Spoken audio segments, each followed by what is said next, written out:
Okay, good morning, and sorry for this delay, but we have some problems, some troubles in, we are going to begin just 25 minutes late. I'm sorry for this, and I welcome all of you here in this our conference room of the National Research Council of Italy, of our institute, the Institute for Research and innovation and services for development. I'm very proud and pleased and happy to host this event with my colleague Antonio Gravagnolo and my colleague and my professor Luigi Fusco Girard, and the team that has worked and is working to this important project. And so today we have this conference, Energy, Beauty, Participation, Cultural Heritage, Adaptive Reuse as driver of circular regeneration, sustainable regional development. So it's a title very wide, and the themes are very important.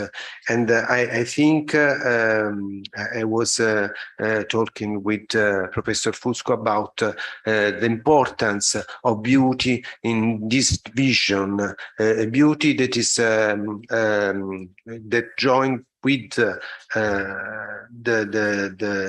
the functionality that is the main themes of the Bauhaus, of the old the old Bauhaus, is different, that is related to the role of the human being in our future, in the future of our countries inside Europe. So this is another step. This is on the road that began with CLIC, the first horizon that this team developed inside the CNR, and then Be.CULTOUR. And so I think this is a very important results for the team, but also for our institute.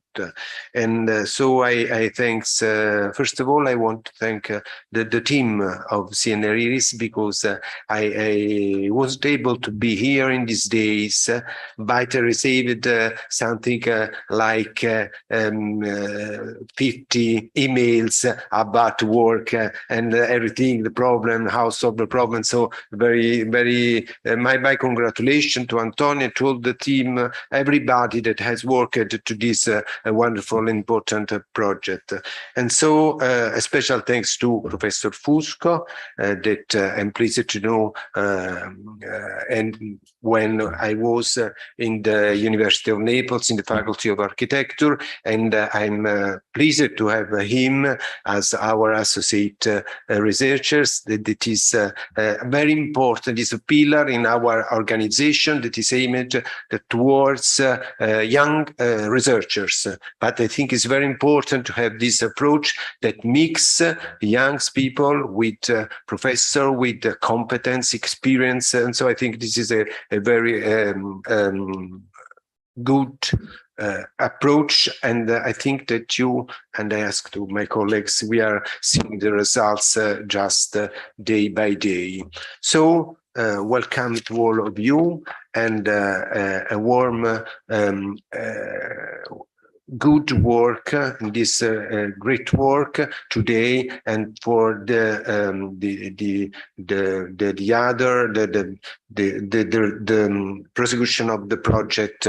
And I hope that you will enjoy this collaboration. Last of all, I hope that you have enjoyed the visit. I'm sorry that I wasn't be able to come with you in the catacomb, and I'm sure that the visit was fantastic, also because it's an important project that is developed by a group of young people in the neighborhood of the Sanità. And so I think it's a great, it has a great importance. It was a good choice to show this experience in Naples. So thank you again to all of you, and good work. Thank you very much to our director. Thank you. So I'm going to moderate a little bit these first sessions. So I'm Antonia Gravagnolo from the CNR IRIS from the Institute. I have the pleasure this morning to introduce Jorge Nieto-Angulo, who is the project officer from the European Commission and the REA agency of the Be.CULTOUR project, the Horizon 2020 project that is organizing this event today. So without further delay, I would give the floor to Jorge for a little introduction about this event. Thank you. Thank you very much, Antonia, and good morning to all, even though I don't see many. But so I have prepared a short presentation because Antonia and the consortium have asked me to do some introductory remarks. And I'll share my screen, just confirm that you can see it there.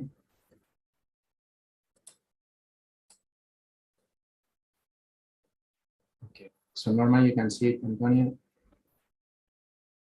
So thanks a lot for inviting me to this event and to do like some introductory remarks. Also to present myself, as Antonia mentioned, I'm the REA project officer in charge of this project of Be.CULTOUR, so I'm working closely with the team. And Antonia asked me to present a bit the initiative, the NEP initiative, as well as the, let's say, the scope of the topic where Be.CULTOUR has been funded. So I'd like to start with some words by President von der Leyen, actually, about the initiative, about the NEP, which is basically to create synergies, to be a bridge between, on one side, the world of science and technology, and on the other side, about the world of art and culture. So basically, it is using the new European Green Deal, so aesthetic, and combining good design with sustainability. So actually, what is the NEP, or like 2 words on the NEP? Basically, the NEP, so the New European Bauhaus initiative, goal is to, let's say, put together, to create links between creative and interdisciplinary experiences, where some actors, where a lot of actors can collaborate, can work together, such as students, architects, artists, and scientists. And basically, the goal of NEP is to use, again, the European Green Deal objective, so to turn the European Green Renovation Project into a cultural movement. And actually, citizen involvement, citizen participation is essential. So I'm really glad to see that there are also a lot of speakers that will join later the discussions, because again, citizen participation is just the example about it.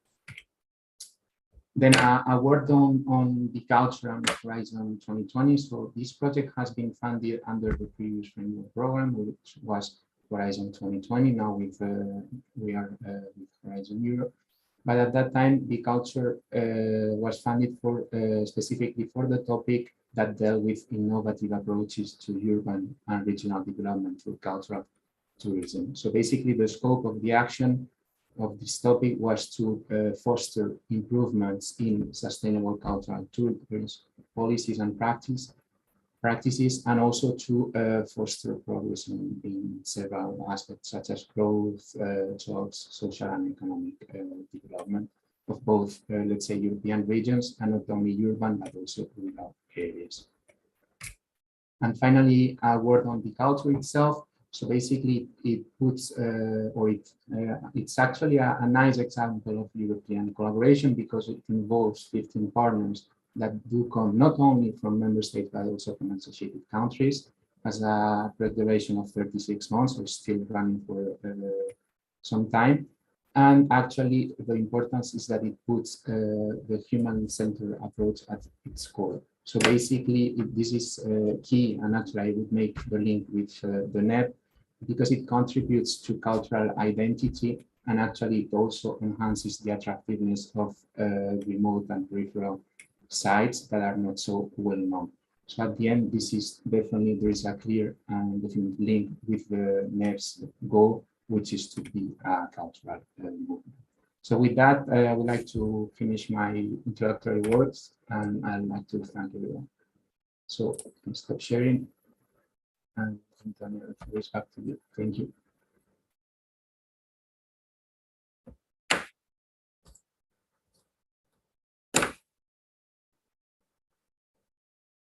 for this introduction.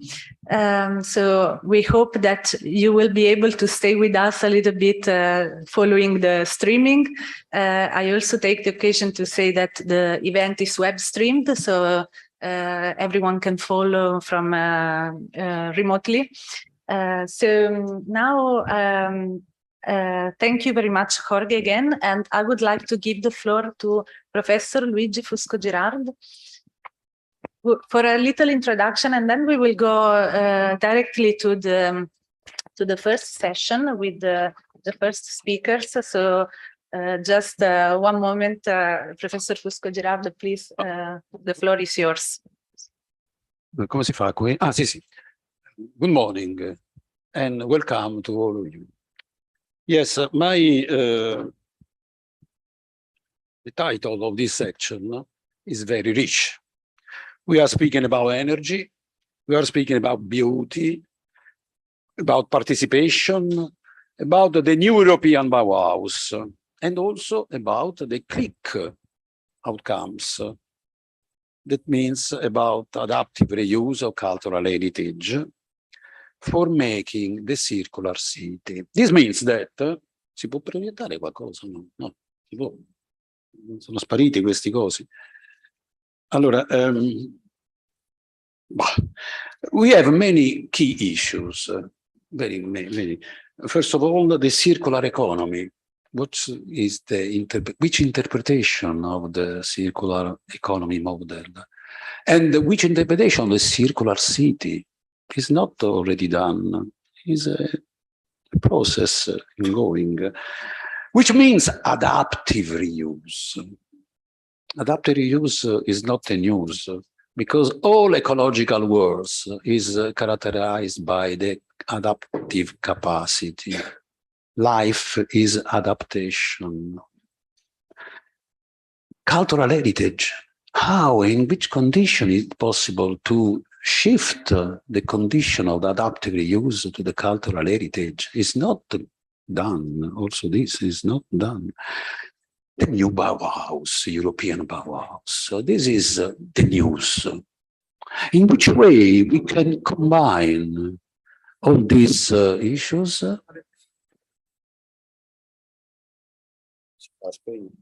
Questo si sente? Ah, sì, sì, ah, perfetto. Adesso sono emozionato, In which way we can combine ecco, the new European Bauhaus with all these topics, no?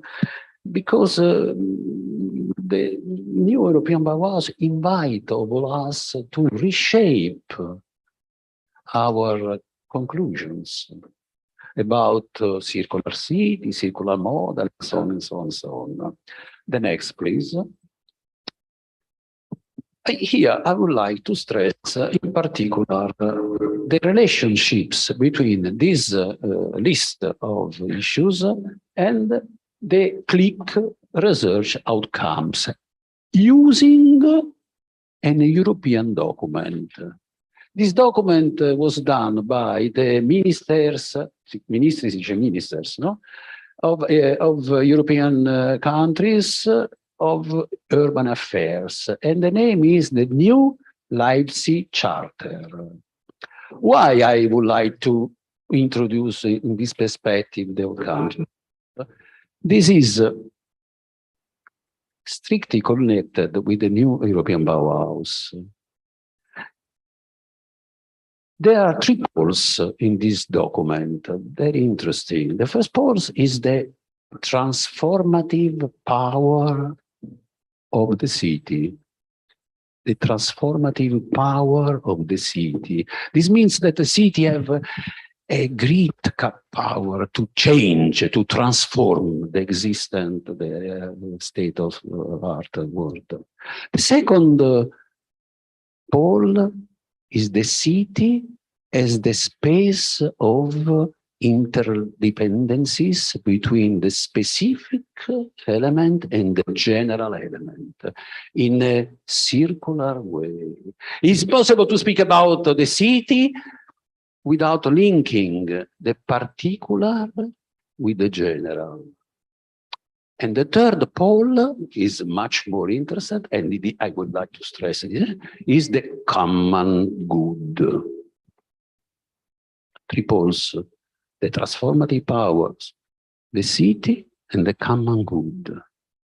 Why I stress this? Because all our research should be oriented to land into this direction. How is possible to implement, to achieve the common good for promoting a better way of life in for all people. This is the real challenge we have today.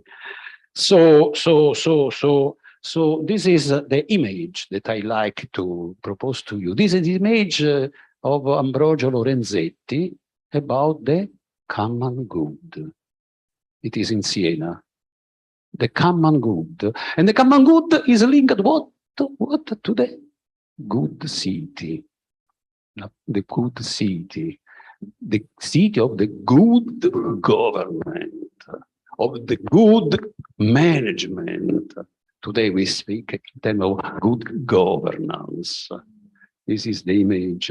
I invite you to see because they are splendid image, and they are able to speak us, to inform us. The CLIC research. The CLIC research, I interpreted the CLIC research in the ecological perspective. The ecological perspective together with the human perspective.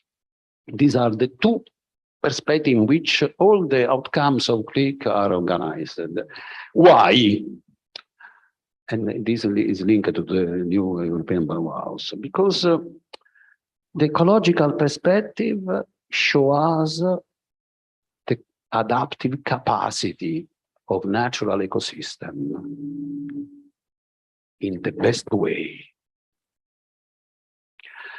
Because the ecological perspective shows us the capacity to identify symbiosis between a tree and the mushrooms and so on and so on. And this is characterized, both are characterized by a circular process. Circularity is the organization of nature ecosystems that is able to survive in the secularum, millennia and so on, through the adaptive capacity and through symbiotic capacity. This means in cultural terms, through cooperation, collaboration, capacity to become in a reciprocal game together. This is not, this is important. Why? Because from this capacity, the beauty emerge.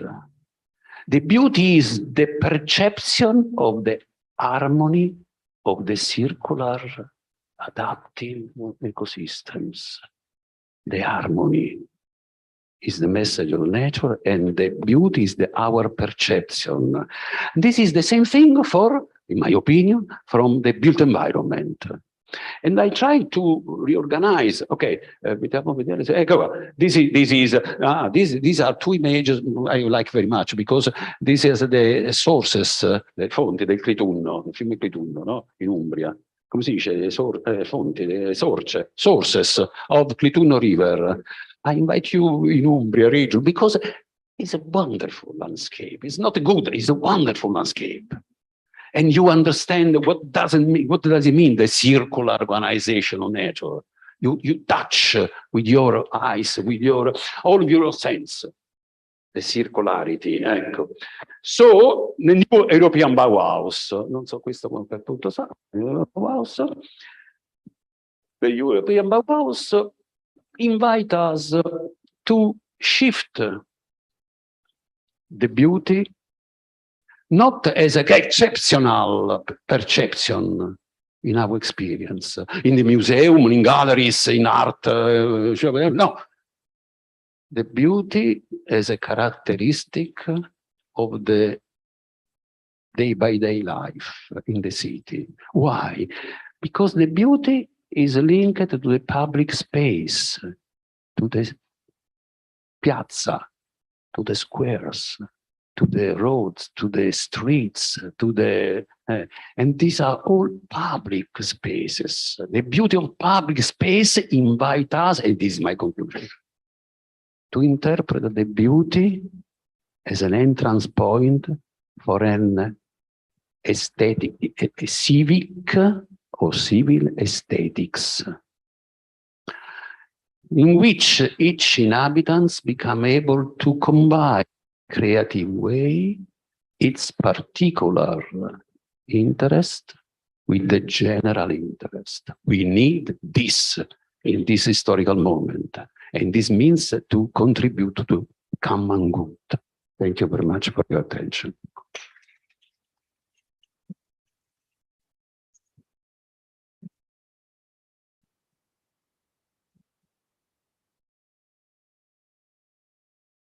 Thank you. Thank you, Professor Fusco Girard. Now I would introduce the next panel with a list of valued speakers. We will start with Professor Fusco Girard so that you can continue also your speech. And then we will have Cristina Garzillo, who I would invite to the table, Anna Domaradzka and Magdalena Roszczynka. Thank you very much to our director. I hope you can stay with us. Then we have Paolo Ciambelli and other speakers. I would like to call the first ones so that you join us. So the first session is about energy, beauty, and participation. Oh, sorry, I was skipping on the important part. Sorry. So I ask the speakers to be with us at the table, of course. And before the session one, we have a speech of Andrew Potts, who is a representative of ICOMOS International and especially of ICOMOS Climate Heritage Initiative. So I thank very much, Andrew, for being with us. It's really a pleasure to host you in Napoli. And we are very happy that we had this occasion together. It's not usual that you are in Europe and in Italy, especially. So thank you very much for joining us. And I would like to give you the floor. Let me open your slides also. Ah, you have no slides. Okay, very good. Okay, so the floor is yours. Thank you so much, Antonio. As you heard, my name is Andrew Potts, and I was formerly the coordinator of the Climate Change and Heritage Working Group of ICOMOS, and now I am the coordinator of Heritage Network. And it's a real pleasure for me to be here with you today, an honor to be here with Professor Fusco Girard and with you, Professor Gravignuolo. I remember very well being here with with many of you 4 or 5 years ago. I keep coming back to Naples and to this team to learn new things and to keep engaged, because the work being done here, I think, is on the cutting edge of some important topics. And in fact, that's what I want to talk about for the next 30 minutes or so, precisely how important and how cutting edge this work that's being done here and the work that each of you is. Let me first just tell you briefly a little bit about the Climate Heritage Network. It was founded in 2019. It was founded by cultural institutions and cultural operators who felt like there was a hole, a gap in climate change planning and climate change policy and ecological transition planning and policy. And what was missing was culture. And at the same time, and not coincidentally, the cultural sector itself, arts, culture, heritage, was not sufficiently mobilized for climate action. We weren't doing everything that we could do to contribute to transformative climate action. And so the CHN was formed by people who wanted to change that. It was launched in 2019 in Edinburgh, Scotland. It now has 300 networks in it. It's a network of networks. So networks of libraries, networks of museums, networks of archives, networks of monuments. We're trying to do something a little complicated, which is to knit together the entire culture sector, including fine arts, performing arts, archaeology, cultural landscapes, creative industries, documentary heritage, music. So bringing together all these people. Why? To unlock the power of culture, to help people imagine and realize low carbon, just, climate resilient futures, and unlock the power of culture to help communities achieve the ambitions of the Paris Agreement. And so that's why the CHN was formed. Given all that, it probably won't surprise you that I'm going to frame my reactions to today's conference topic through the lens of climate change. But I think it's a good lens to consider, to evaluate the topics that we're discussing today. And I will confess from the very beginning that I have a little bit of an agenda, a political agenda. I will reveal it up front. I will be transparent. And that is that I would like to ask the people in this room, the people watching us through the live streaming, to consider being even more explicit, even more bold in connecting your work to climate action than you already are being. I know many of you, I know that you are already well aware of the connections between your work and climate change and climate action, but I would like you to do even more and be even more explicit in these framings. So for example, the theme of today's conference, the title, Energy, Beauty, Participation, Cultural Heritage, Adaptive Reuse, Driving Circular Regeneration, and Sustainable Regional Development. If I had written it, I might have written Energy, Beauty, Participation, Cultural Heritage, Adaptive Reuse, Driving Circular Regeneration, and Sustainable Regional Development as climate action. Now, you may say why? You know, why am I pressing on you the idea of being more intentional and even more intentional and explicit in framing your work as climate action? The reason is, and I think it's quite important, and I'm very serious about this. As I understand the work being done, people in this conference, at its heart are topics like reuse and repair and stewardship and circularity and living with change and inclusion and participation and adaptation.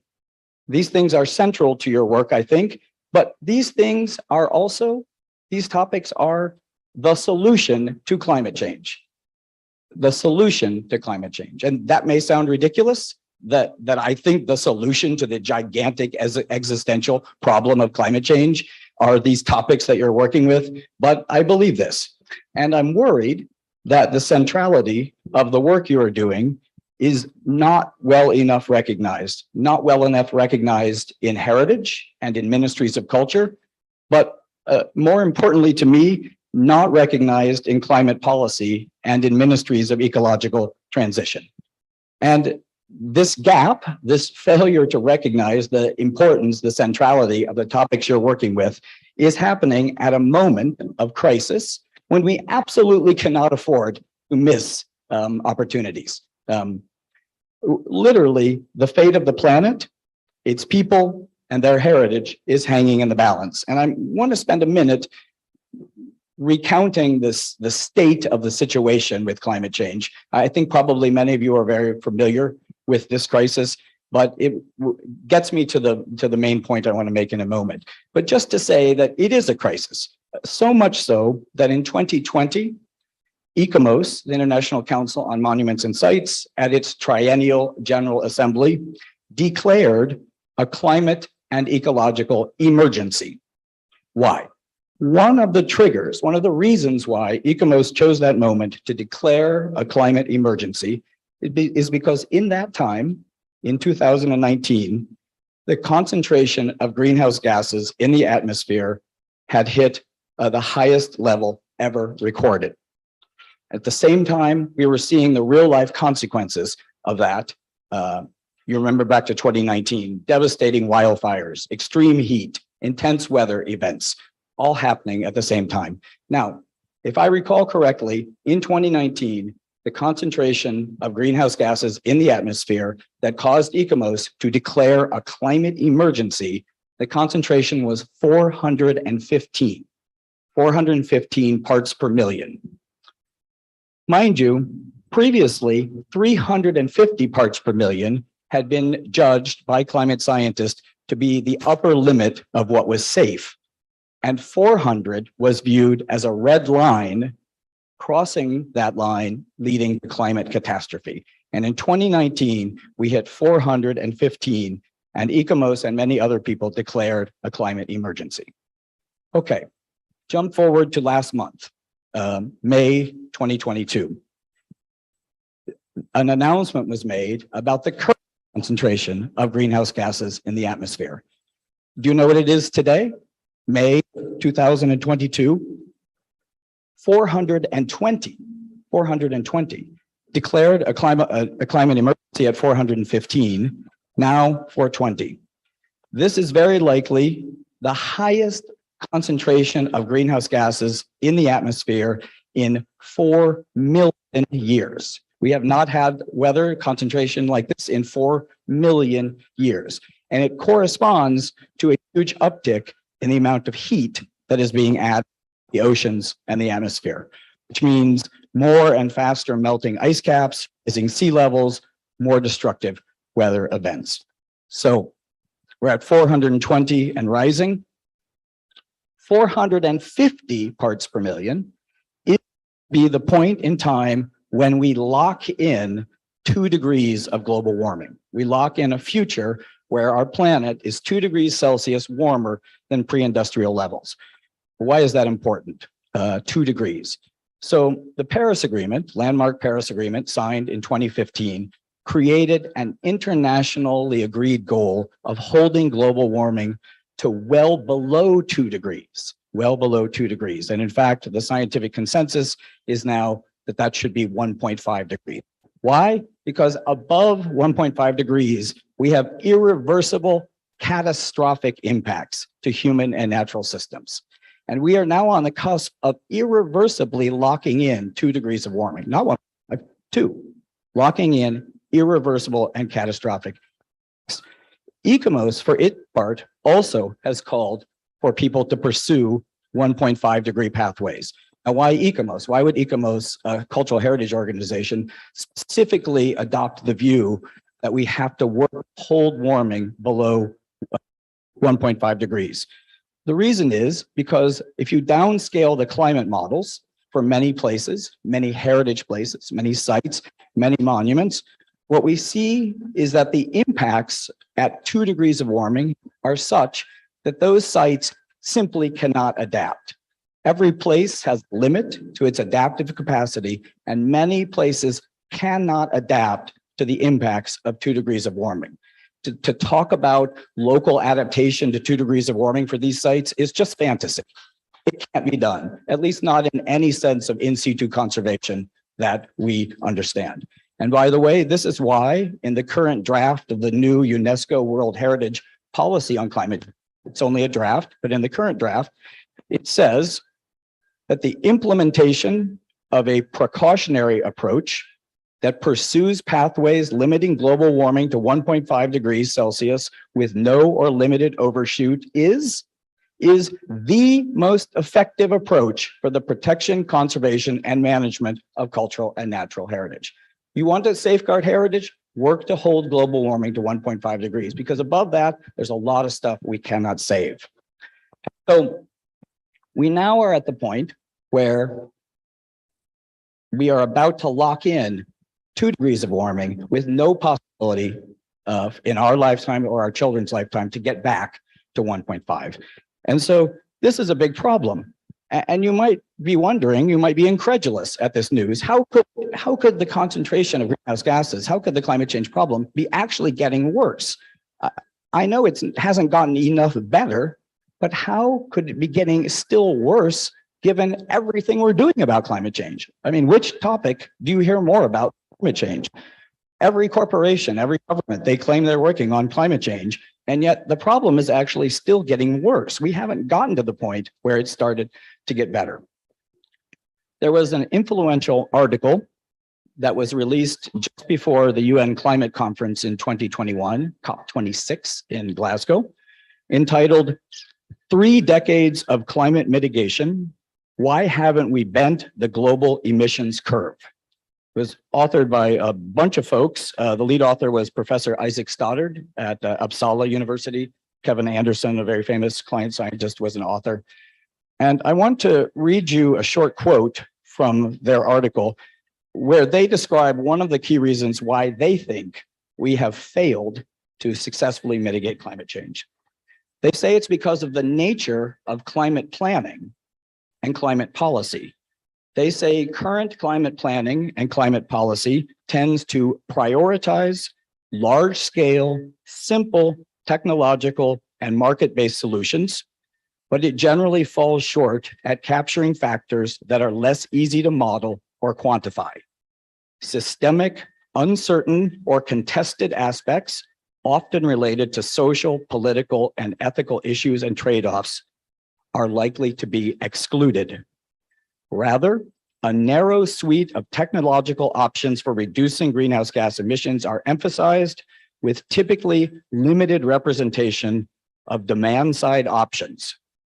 Limited representation of demand-side options, and by the way, demand-side options, that's the way people live, or more far-reaching changes to socio-economic structures. So what they're saying is that there's a big hole in climate policy and planning, and what it skips is one, the social and historical and economic phenomena that had given us climate change, colonialism, globalism, no attempt to tackle the origins of climate change, and it skips ecological and human dimensions of climate crisis. It skips people-centered, place-based approaches. And they say that is why we have not succeeded in bending the emissions curve. And if you were in Glasgow at COP26, you saw this in real time. So at the UN climate conferences, every day is a theme day, like Mobility Day and Buildings Day. So on Food Day, what do you think they were talking about in Glasgow on Food Day? They were talking about genetically modified crops. They were talking about laboratory grown meat. Here's what they were not talking about: agroecology. And in fact, the state parties refused to include the word agroecology in their final communique. They voted it down, the idea. There was a transport day, and on transport day, they talked about electric vehicles, almost exclusively. Not walking, not cycling, not land use, not how traditional settlement patterns promote mixed use, dense, walkable places where you don't need a car. This was not the topic of transport day. Buildings Day at the COP, it was about new buildings mostly. When existing buildings were discussed, they were framed as a problem that had to be solved quickly through technological innovation. Embodied carbon was talked about almost not at all. And when it was talked about in the context of the supply of newly engineered material for construction. And so my point is, this absence of people-centered, place-based approaches, it's not hypothetical, it's real. And so to get back to the point of today's conference and to focus on circularity, as Professor Fusco Girard was doing a minute ago, I do think climate policymakers are focused on circularity. It's a topic you hear a lot about in climate policy and climate planning from ministries of ecological transition.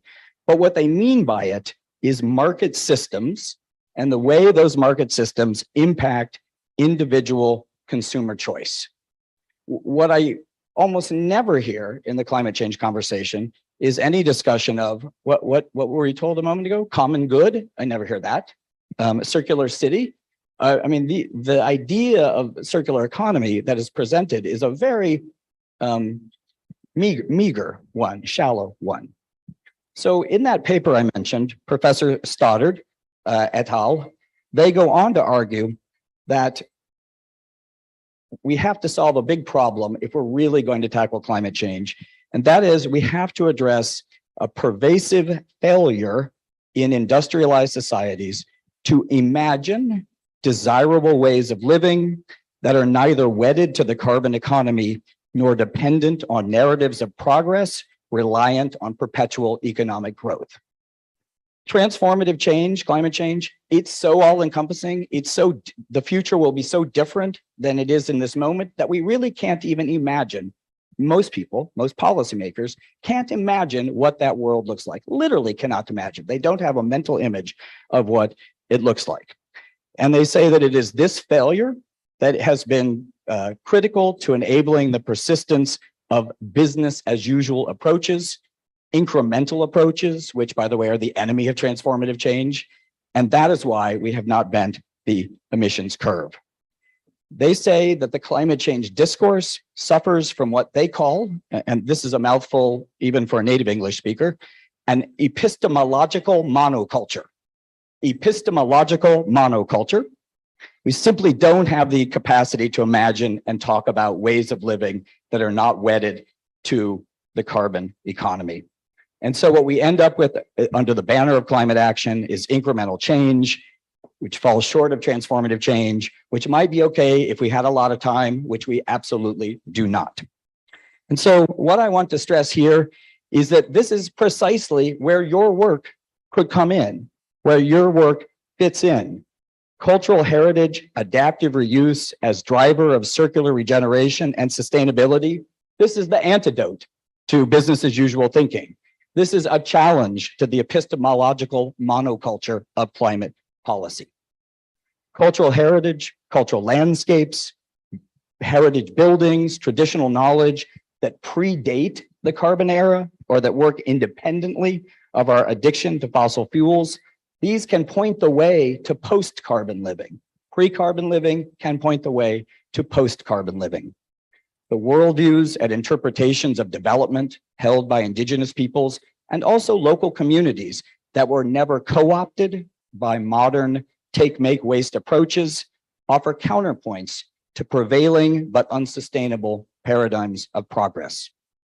Artistic, creative, and imaginative tools support a profound examination of inherited assumptions and hold the potential to help us transformatively reinterpret the mindsets that have given us climate change.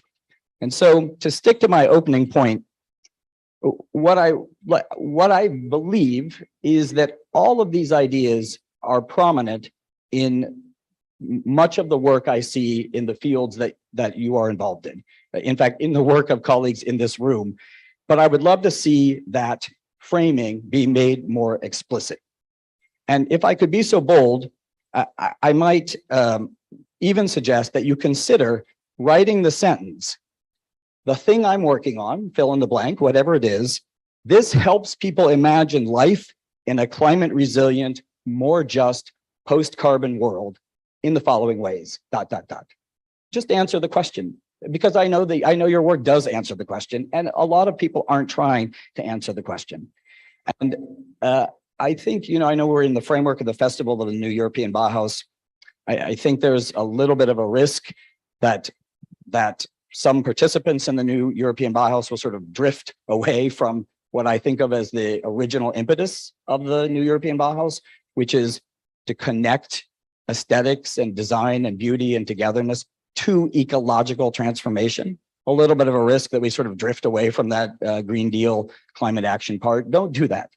It's more important than ever that you center the work that you're doing around ecological transition, around transformative climate action. So this is the first thing that I wanted to tell you. And then in the final few minutes I have left with you, I want to just share a few additional thoughts on ways, on topics I think we need to grapple with, topics I think are relevant to your work that you're already grappling with, that have something to say about how successful we can be in leveraging the power of culture and heritage to aid in transformative climate action.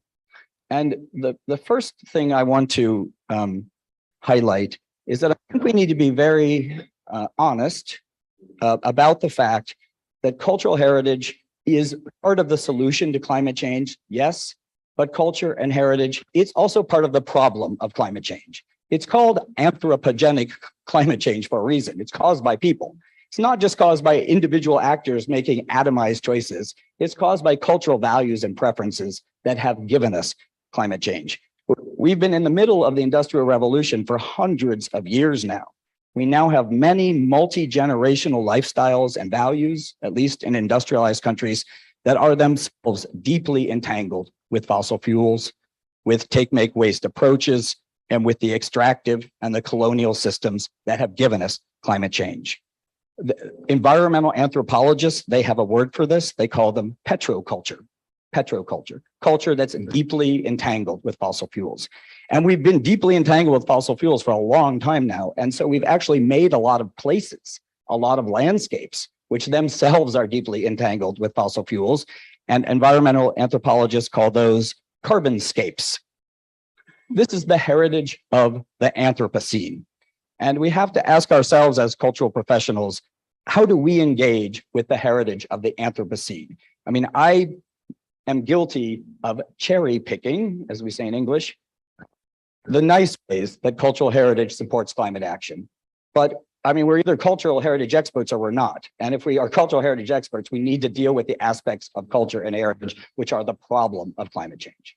And we have a lot of experience, right? I mean, the reason why Hiroshima and Robben Island and Auschwitz are World Heritage Sites, because we have to deal with the difficult and painful parts of our heritage. And I would suggest to you that the heritage of carbon is a difficult and painful part of our human tradition that has given us the existential crisis of climate change and an unprecedented extinction biodiversity crisis as well. And we have some tools for dealing with difficult heritage, right? In the United States, many heritage professionals are engaged with interpreting the heritage of human slavery and the transatlantic slave trade. And we now document and identify and interpret and present to the public and challenge the legacies of human slavery. And this is illustrative, I think, of the approach that we are going to have to bring to carbonscapes and to the heritage of climate change. And I know you, in your own work in circularity, I mean, you encounter places, traditions, paradigms where circularity existed but is lost or is so hard to reestablish. Why? Because the people you're working with, the communities you're in, are immersed in petroculture. And so it is hard for them to break the grip of inherited petroculture and reestablish or create circular economy.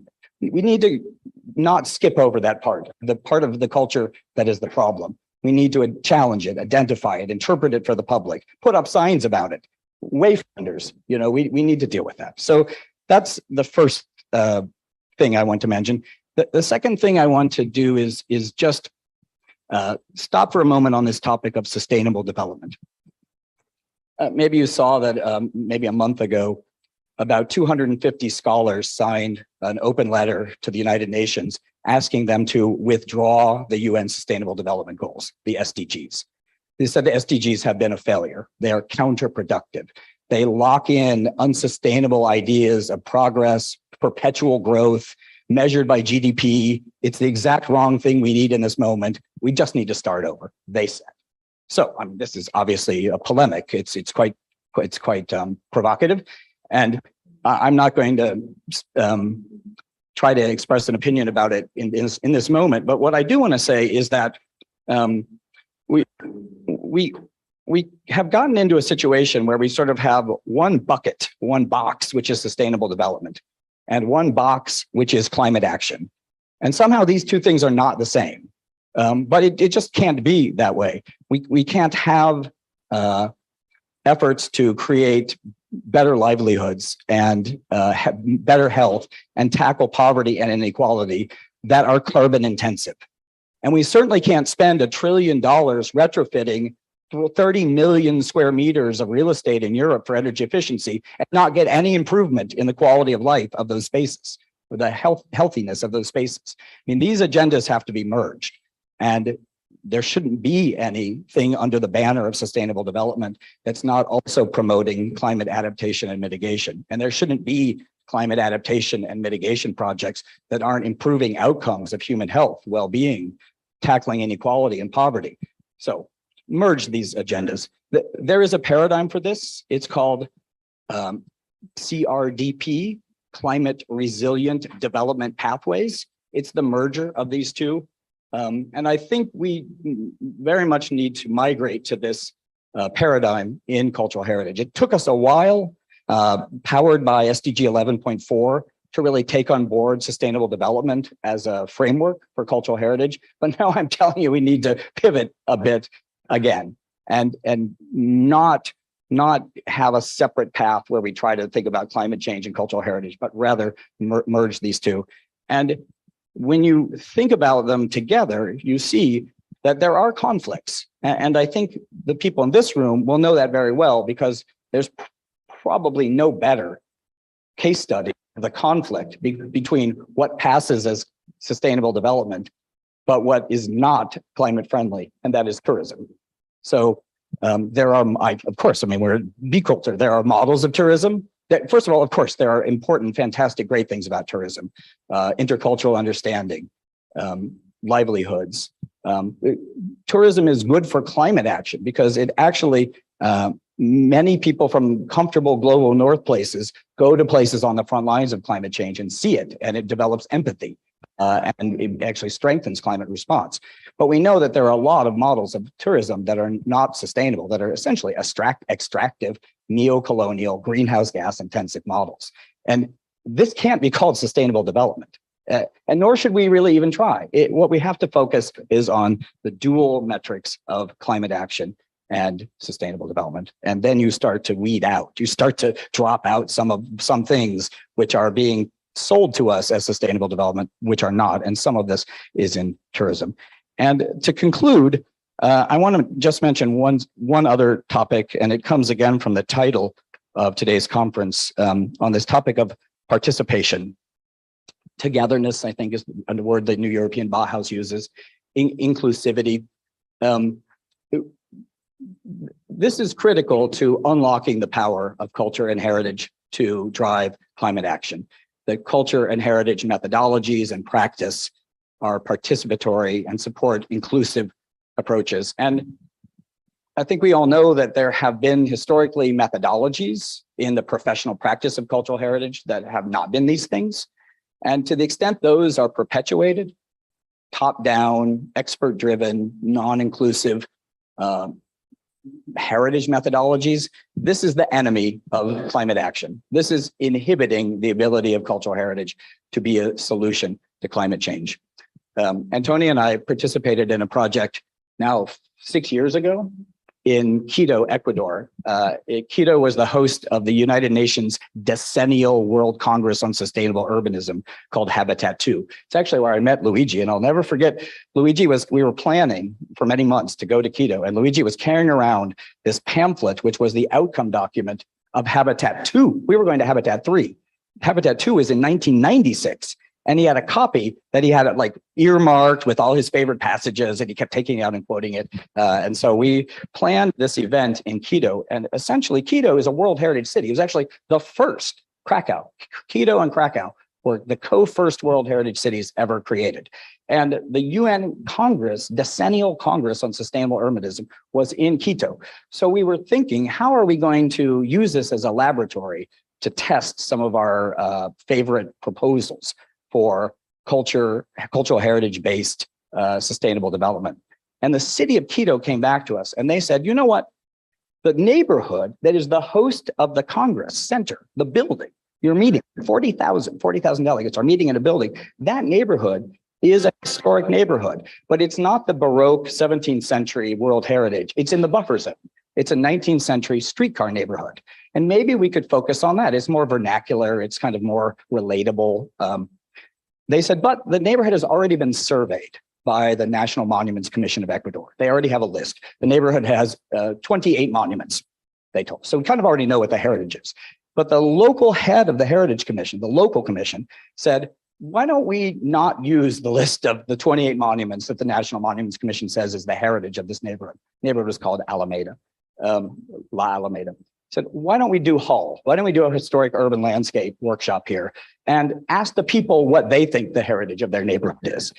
And we spent 6 months, they spent 6 months in a participatory mapping exercise. They gave children chalk and they asked them to draw on the sidewalk a picture of what they love about their neighborhood.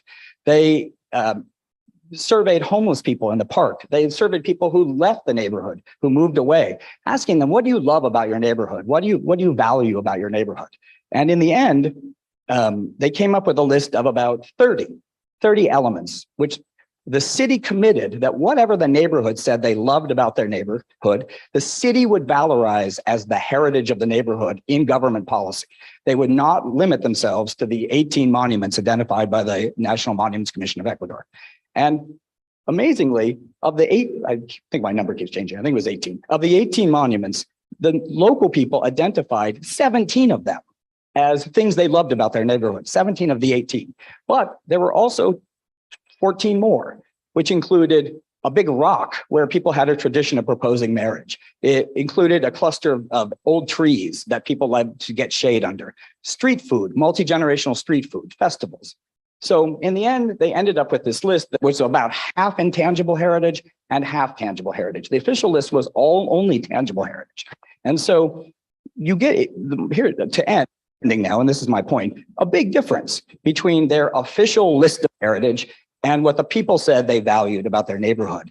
Now, which of those two lists, the 18 monuments or the 28, which includes 17 monuments, but also ecological knowledge about why people get along so well in the neighborhood, things people love, which of these two lists are more useful in planning climate strategy, in building social cohesion, in driving resilience, adaptation, all the things we have to do to address climate change? Well, it's the second list, the list that was arrived at through participatory and inclusive processes.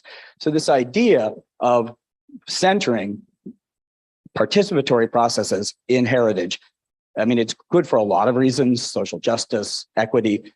Those things all are foundational to the effectiveness of cultural heritage and the work we do to tackling climate change. So to conclude, I want to tell you that I went in September. It was the first time I traveled abroad after 2 years because of the pandemic. I went to Izmir, Turkey for the UCLG, United Cities and Local Governments Culture Summit. So it's a meeting of the municipal bureaucrats from monuments commissions and arts councils of city governments and regional governments around the world. And the opening address was made by the mayor of Izmir, a fellow called Tunç Soyer. And Mayor Soyer said that in his opinion, economy without culture is what has given us climate change. It is the cause of climate change, economy without culture. So I similarly think that circular economy without culture, without circular culture, without the common good, is what is going to give us 3 degrees of global warming. We're not going to stay at 1.5 with ideas of circular economy, with technological and market-driven climate solutions that are not people-centered, are not place-based, are not rights-based. The work you're doing, the people in this room have the secret sauce, the hidden knowledge that can turn this around. And I want you to use it. And that's what I have. That's my message for you here today. And thank you, Antonio, for having me.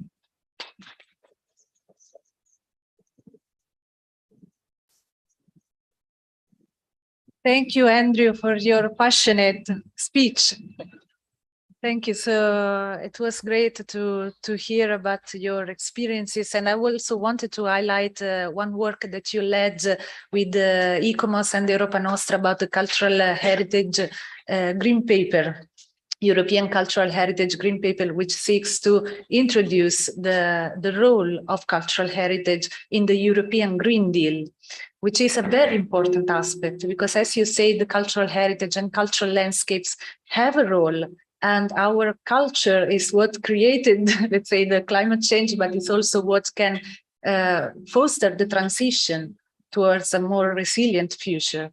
So I thank very much for all these experiences and concepts that you put on the table, and for the call for action for us, for the researchers and for the members of the society, different stakeholders who really need to cooperate to achieve this shift in the mindset. This is what you really highlighted, that a shift of mindset is needed, not only a technological, of course, technologies are needed, energy, renewable energy sources are needed, but this without a culture, without a human-centered approach, what we call it,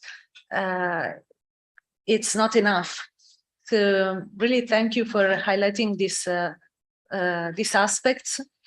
And I hope that the other speakers will be very stimulated by your introduction, I'm sure. Well, thank you very much, Antonio. Thank you.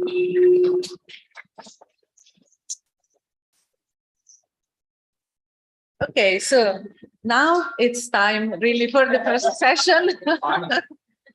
So let me call the first speakers. Professor Luigi Fusco Girard, again, you are called at the table, and you're called to continue the discussion started by Andrew. Then Cristina Garzillo will be with us from ICLEI Europe, and Anna Domaradzka. We already have your presentation. It's a new one. Ah, it's a new one. Okay, good. More inspired. Okay, good. One moment. Give us 1 minute while the speakers are joining. We also will share the presentations. So,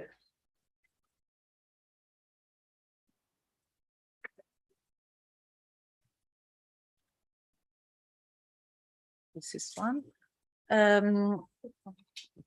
Let me give the floor to Professor Luigi Fusco Girard, who again is Emeritus Professor and Associate of the CNR, and he will talk now about the circular economy and cultural dimension through the adaptive reuse of cultural heritage towards the new European Bauhaus. So it's a promising title. Thank you for introducing the session. Okay, I will be more quick in relation to my last presentation. Circular economy and cultural dimensions is important. Why? Because circular economy is not only the economy of the reuse, recycle, regeneration, or the economy of the second-hand materials. Yes, it is, naturally. But the ground of the circular economy is interesting because it is a collaborative, cooperative culture that allows to have an economic profit, a social profit, there's a number of new employment jobs, and also an ecological profit. This means that the importance of circular economy is in particular in these fundamental values of linked to the trust. Because if I trust in Andrew, I collaborate with him. If I don't trust with him, I will make some kind of collaboration, but not real, not real. Trust is the key element for combining together a system and also the society, community.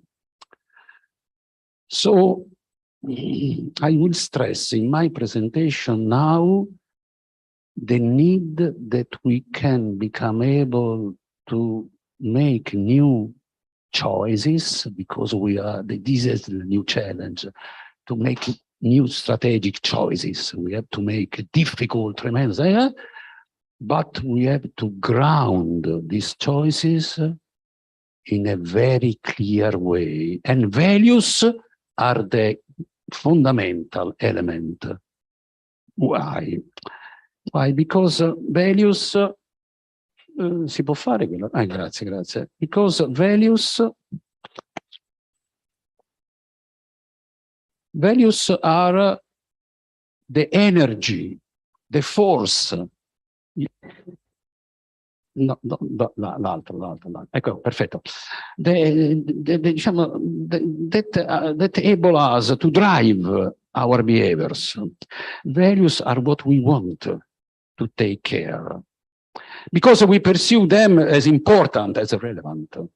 Values are not objectives. Values are not criteria, they are not goals. Values are their ground,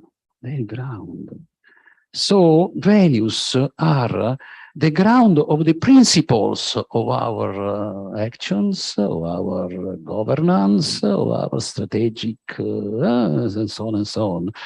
The values are the ground of our principle for actions.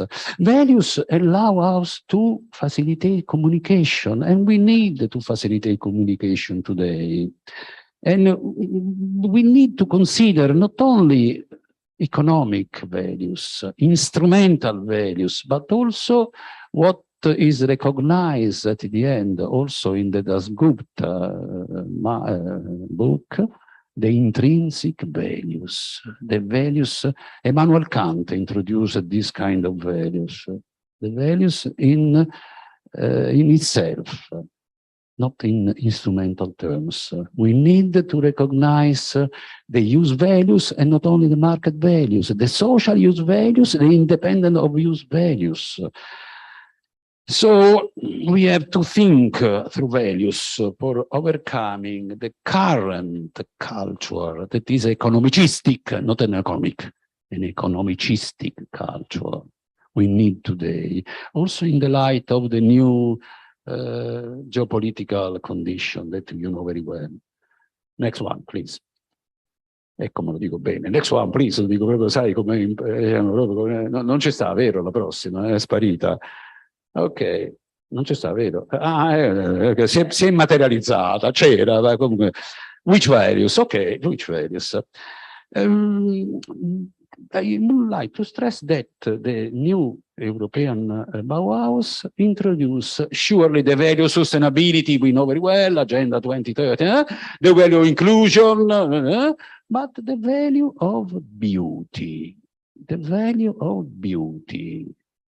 This is interesting because we have spoken about beauty, but this is the first time that is recognized as a value that could reorient the priority of our interest, of our way. It is not only the priority of the convenience, because the economic culture made is grounded on the convenience, also the beauty as a power to change or to orient our behavior. The next one. The old Bauhaus linked the beauty to the functionality, to the coherence of comprehensive organization of uses and functions. The slogan was, the form reflects the functions. In my opinion, today, the new European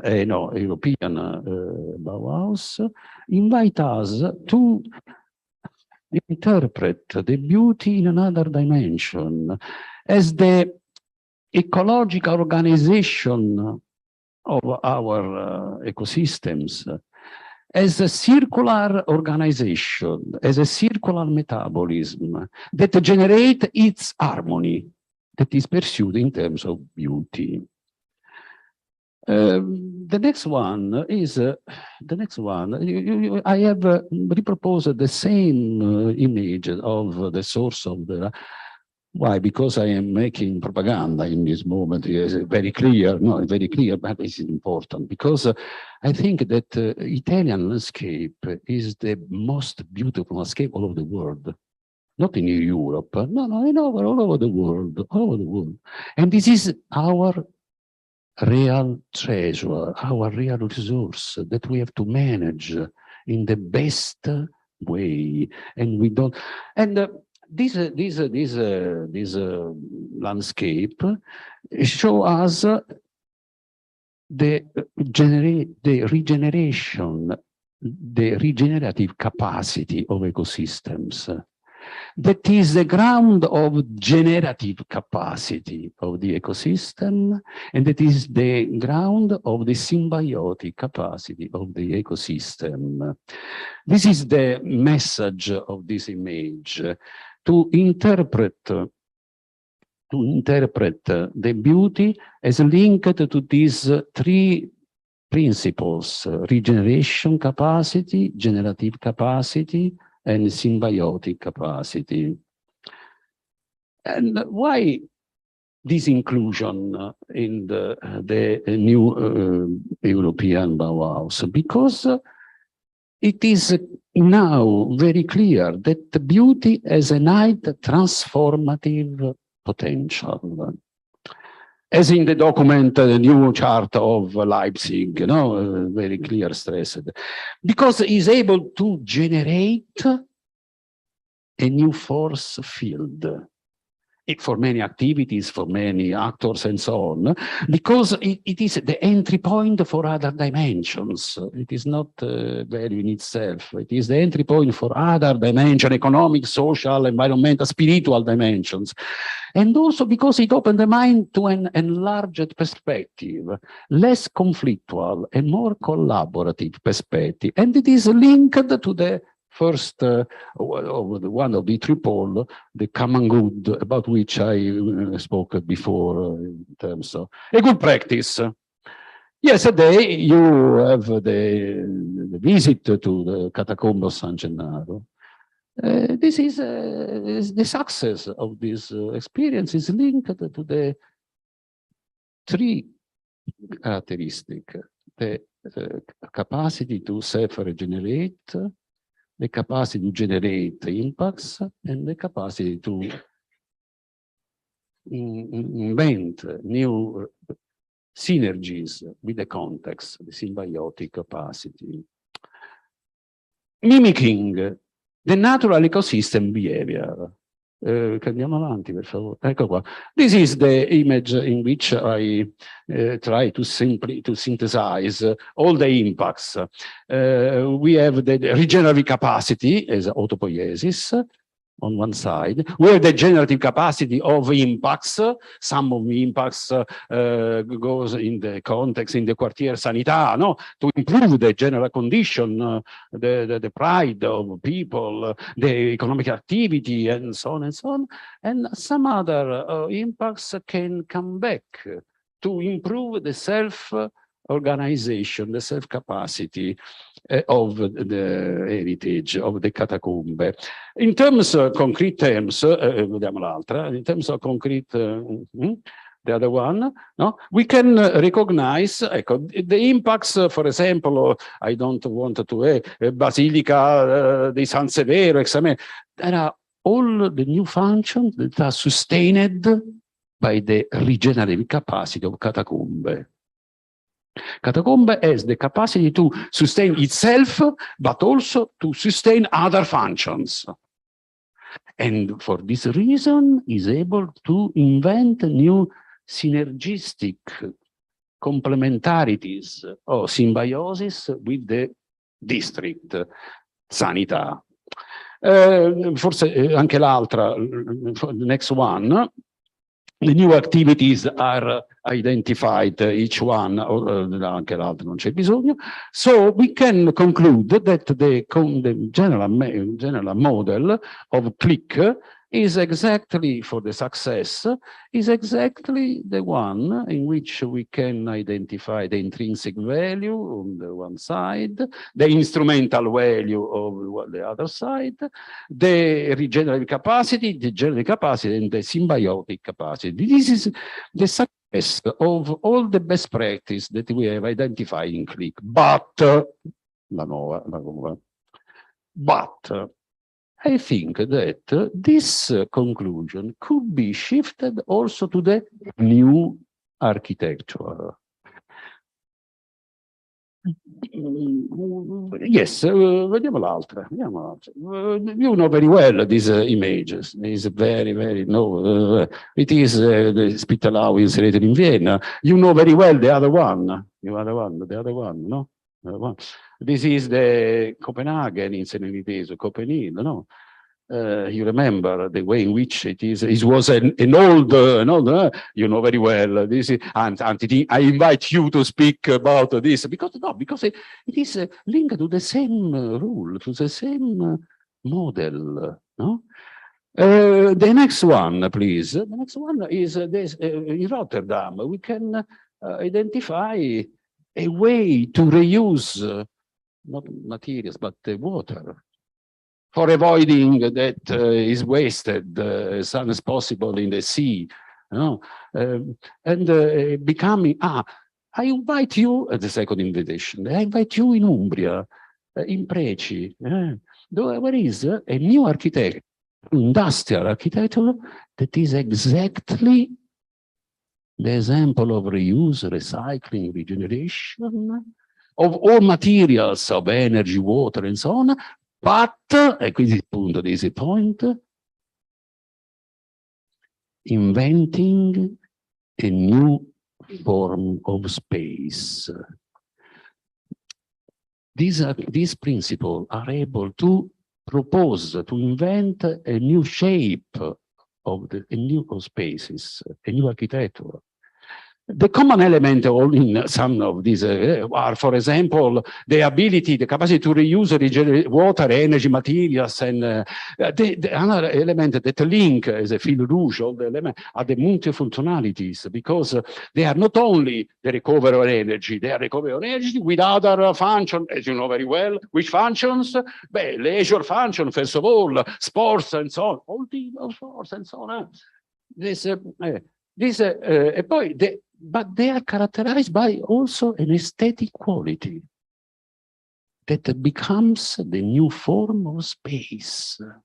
Reuse, regeneration, recycle, that are the engine for a new form of space, characterized by beauty, by aesthetic quality. This is important because we can, the aesthetic quality does not concern, I already told, emphasize it, no, it is not linked to the private individual fruition. No, it is linked to the public space, to the public element. They tell us the primacy of the square, the street, of the public architecture. This is important because they open the perspective for a civic aesthetics, for transforming each inhabitant into an artist of citizenship, because he is able to combine in a creative way particular individual interest and general good, general interest. This is, in my opinion, the need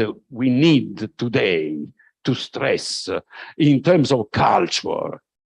We need a culture of cooperation, collaboration, and I would like to stress that all these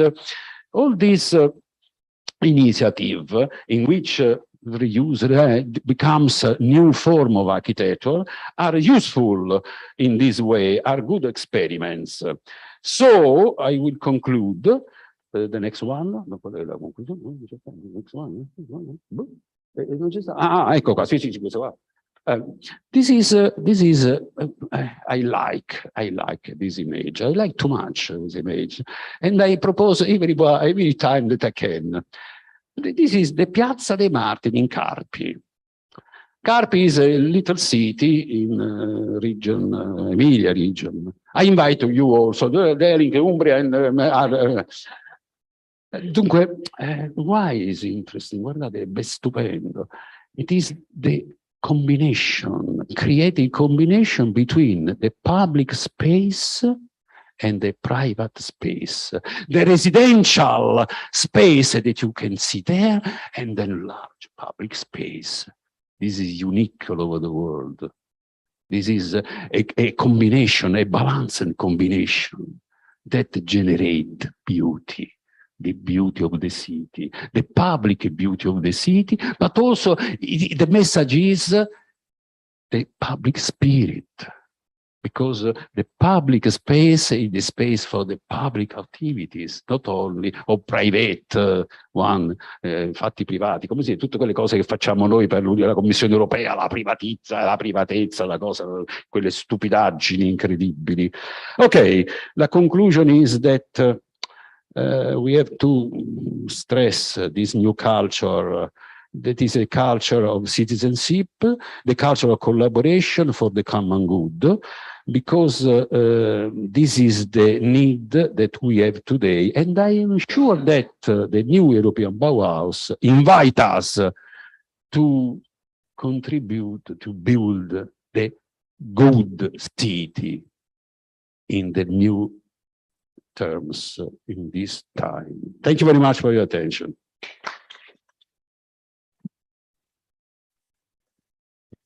Thank you, Professor Fusco Girard, for this stimulating speech. So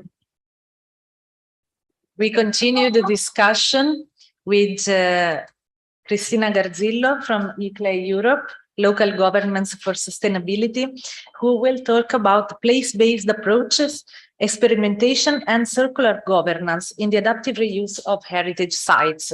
So give me just one moment to put your slides. And okay, you have the microphone. Perhaps.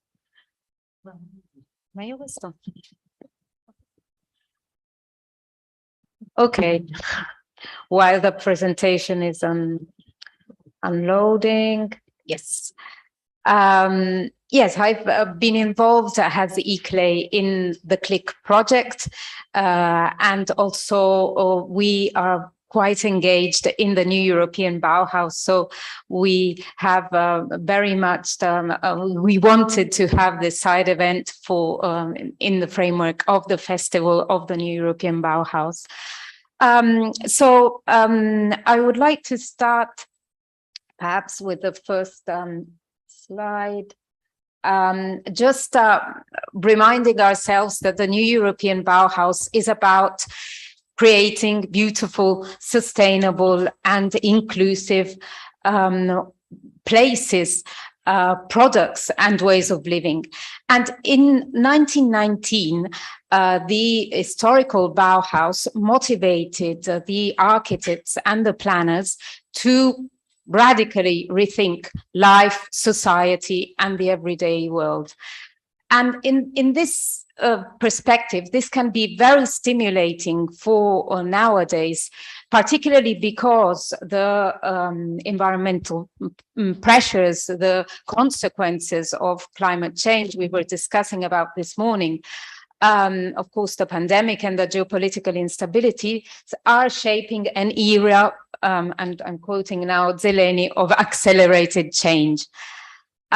So transdisciplinarity, the teamwork, the learning by doing approach, the cooperation between, let's say, students and teachers, and this experimentation were very much needed at the time of Gropius and are very much needed also today. And we need to reconnect, as Luigi Fusco also was saying, our built environment to the nature through a life-centered perspective, which is what the new European Bauhaus preaches, but we also need to connect the human beings to each other and to the future generation. And this is what we have as a human-centered approach. In this sense, the adaptive reuse of the cultural heritage has a clear role, has a central role in creating a new cultural framework. And I want to just illustrate quickly what we developed in the CLIC project, because we addressed and we had an approach addressing the adaptive reuse of cultural heritage in a circular way through what we named heritage innovation partnerships. which were led in tandem by a kind of practice partner. And in this case, you can see them in the left side, the city of Salerno, Vastra Gotland region, the city of Rijeka, and Pakos de Zweige, with an academic partner. So CNR Iris, that was also coordinating, Uppsala University, University of Nova Gorica, and Marco is here today, and Technical University of Eindhoven. So here we discussed this perspective of the circular human and centered paradigm, referring to cultural sites and historic areas as living ecosystems. And our approach went beyond the single building, technical and architectural matters to encompass a much wider perspective, which was including environmental, social, economic, and cultural consideration of the sites and their settings. And the result was a local action plan for adaptive reuse of specific sites.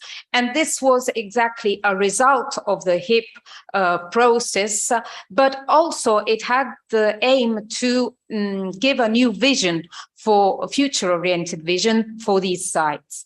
Of course, it had to have strong ties to the other plans in the city and in the regions, strengthening further opportunities for adaptive reuse.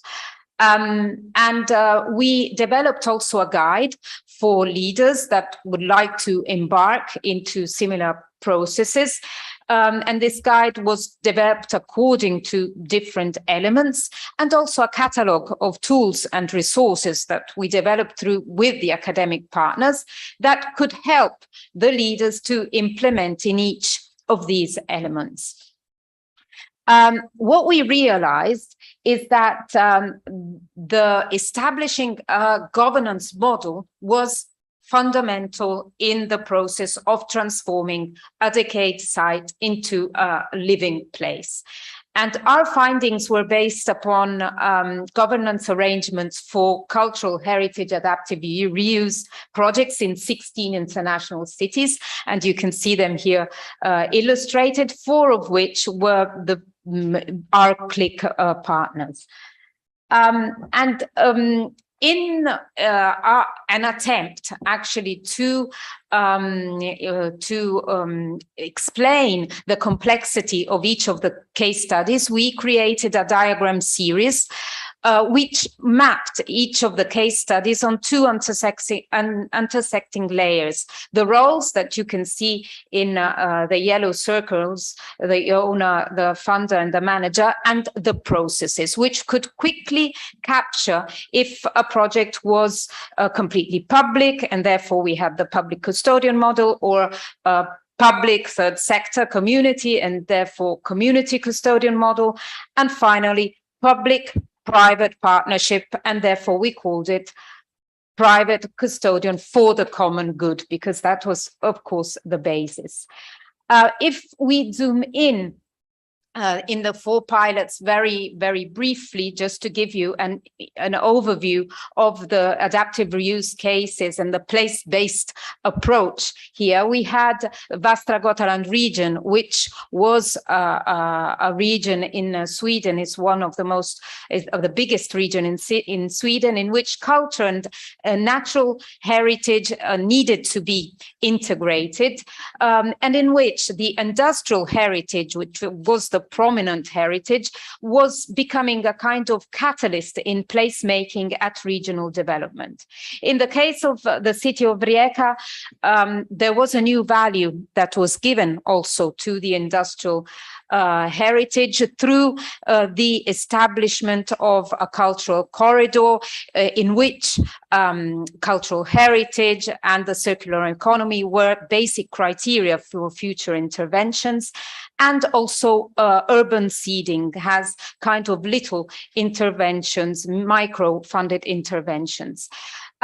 We had also the city of Salerno, in which the results were evident in a regulation for shared management of cultural heritage as a common good. And again, this common good is coming forward.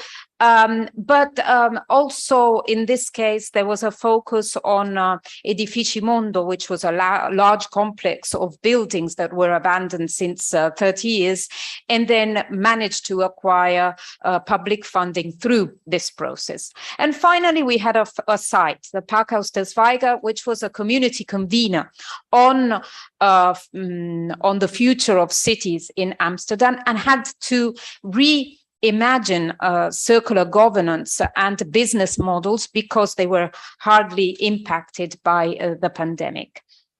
If we have a look now at kind of analogies between the adaptive reuse cases that we had in CLIC and in relation to the new European Bauhaus, we could see that the peer learning was a very useful instrument to exchange success stories and also to exchange knowledge on specific topics. And this is very much in line with this learning by doing from the new European Bauhaus. And the same in concerning, for example, the bringing in new and unconventional actors in the scene of the cultural decision making. And this was actually also in the new European Bauhaus, in the old Bauhaus, because of bringing together the arts and the techniques that at that time were a bit on two different spheres and strands. And finally, we could say that the findings have provided a wealth of co-created ideas to present to local policymakers. We were talking about perception mapping. Andrew, you were talking about something similar, and we had them also in the CLIC project, but also we had the circular business workshops, or also the urban seeding that helped the policymakers. And finally, the influence was very much notable in the individual action, so in this experimentation typical of the Bauhaus, but also in the general way of doing things, and in this mindset shift. So in the Bauhaus perspective, we would say a new school of thoughts, a new way of seeing things that were a kind of entrance door to generate the trust that Luigi Fusco was referring to, and move to circular adaptive reuse processes, adopting more a holistic approach, cross-cutting, and also moving away from an expert base and top-down management. And I'm done. Thank you, Cristina. Thank you very much.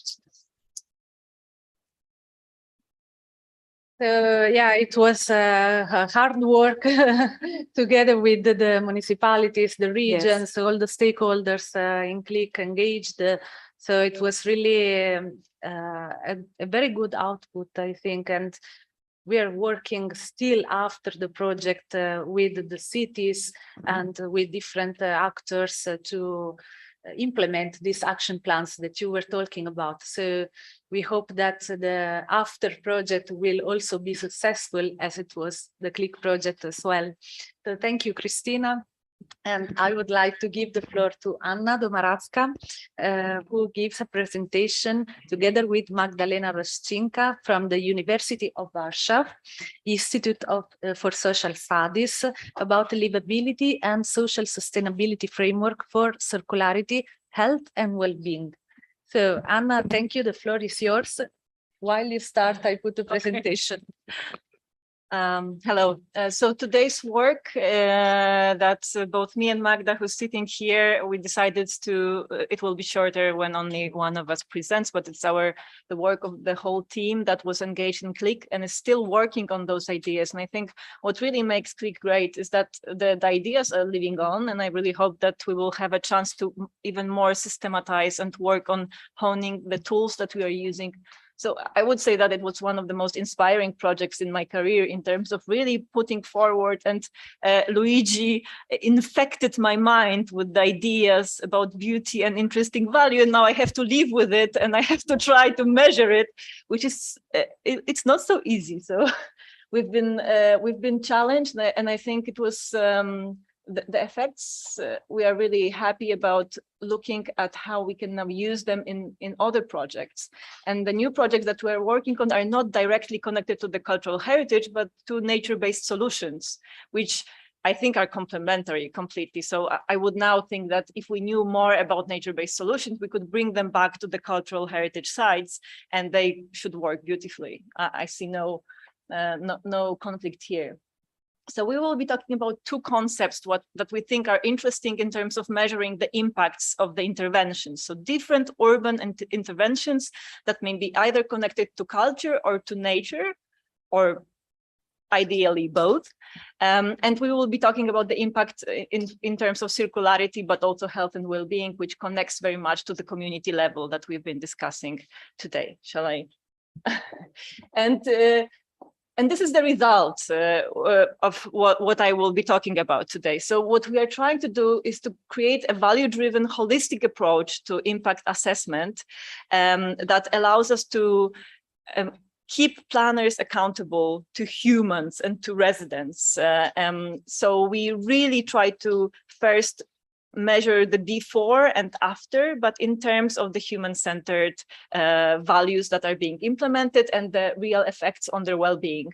And we do it by using the livability model that I will show a little bit more in detail with the social sustainability concept, which is talking about the long-term livability in a way. So we are creating more livable places, but we want them to still keep going after the engineers go away, the policymakers are changed, because we want the community to be engaged on the everyday basis. And we believe that it creates both the bigger potential for circularity, and in a way, social sustainability is circular concept, and as well create the health and well-being in the long-term process. And the next slide, please. And just to mention, as we developed the pilot version of this framework in the CLIC project, we're now trying to showcase it in the pilot sites of EUPOLIS and HEART projects that are also funded from the Horizon 2020. Next one. And this is my favorite slide of all this presentation. And this is the basis of all that I am trying to personally do, is to create both the tools for planners, for researchers, and also for the policymakers that would ingrain the right to the city approach and put the people in the center of all those processes. And I really think it should be also part of our impact assessment. Without it, there is no accountability. Are we really trying to pursue cities that are giving people right to it? And it all starts with the idea of Lefebvre, which is pretty old already, and it's interpreted in different ways, but we can define it as a basket of different rights that each resident should be able to employ on his everyday life. And it's very much connected with the usage of places and spaces. So this is why we're interested in increasing the livability of places and spaces, because without it, people cannot use it properly. So they cannot have the full capacity to employ their right to the city. And what Lefebvre was also really underlining is that to have this effect, we really need to include all citizens in the decision-making processes. So it's about right to participate as well. And what we are trying to underline in our projects right now is that if people are not healthy and they are not feeling well in general in a certain place, also their rights are they're not being to exercise their rights to the fullness, because they are feeling sick, they are feeling weak, and in general they are depressed, for example, and so on. So to be really, so there are so many prerequisites of fulfilling this whole promise of right to the city, and we think that health is part of it. So as a result, we are really proposing this right to the city approach as a frame to develop better cities that will be more livable, more circular, and more democratic, which we think is also very important. Not to mention beautiful, but this goes without saying, because we're also talking about the new European Bauhaus, which when I saw the new European Bauhaus and I thought beauty as one of the 3 pillars, I thought, oh, Luigi would be happy about this. This is what we should discuss. How this is going to happen. And the next slide is showing how we created this model of livability. So this is something that it's full of indicators underneath. So this is just the 7 factors that we are focusing on to measure the livability. It concerns the functions of the places, how walkable it is, how safe. So we are looking at very different values that the place should deliver, and how it allows people to connect and get engaged and then create this social sustainability. So if you look at the next slide, you can see specific detailed examples of indicators that we are using in the upcoming projects at the moment. So there's quite a lot packed into that model that goes into the very detailed variables that we put in our questionnaires and we're trying to collect data on. And at the next slide, you see how we think it all connects again, that the social sustainability is something that would allow the livability to go on and build the health and well-being for the communities in the future as well.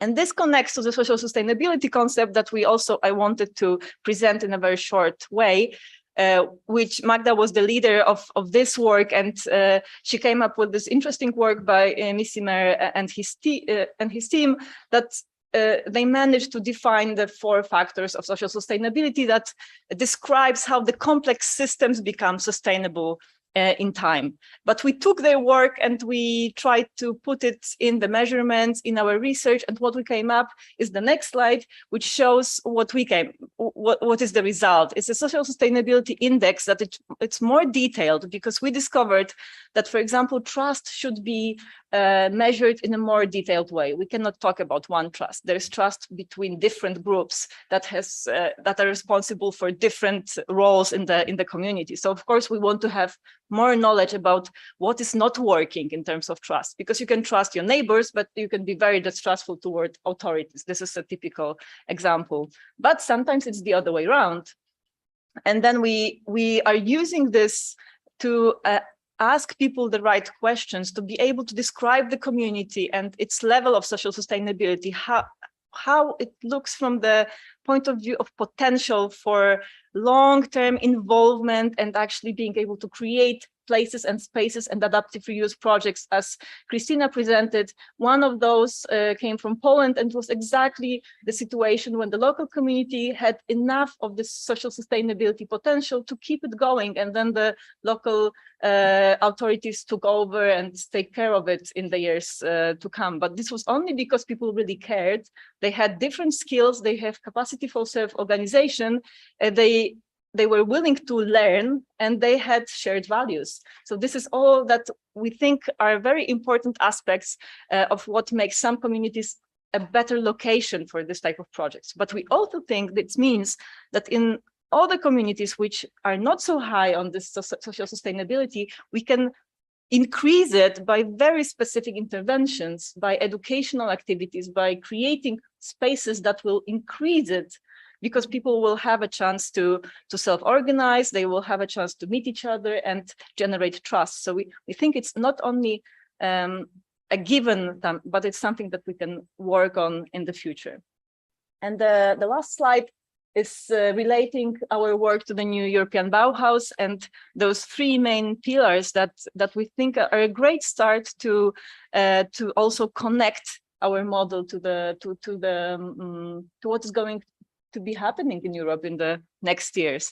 And we think that when we look at the whole concept of this livability and social sustainability measurement, if we ground it in the right to the city framework, this really ensures the residents' participations, and what I think is extremely important, the planners' accountability or the politicians' accountability. Because if we are not using those concepts, if we're not pressing them to ingrain the values of participation, of creating places for people, and technologies as well, as Andrew was talking, I think it's extremely important that we have to create this whole measuring system, this whole framework to hold those in power accountable for the results, not just to let it happen as it is right now.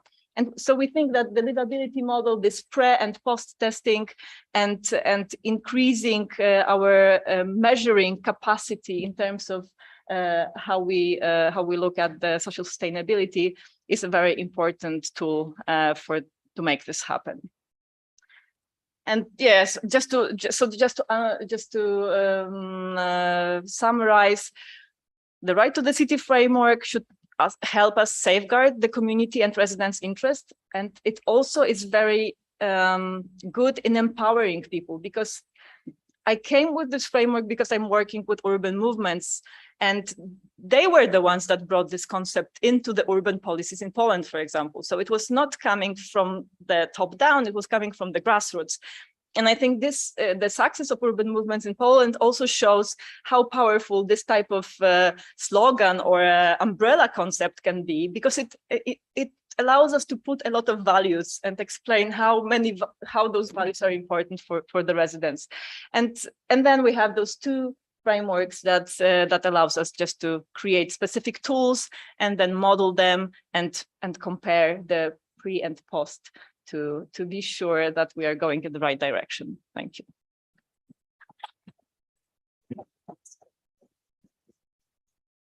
Thanks very much, Anna. I think that I always learn something new when you present this framework. But I learned so much from Andrew. We were taking notes. So there's a lot of new ideas.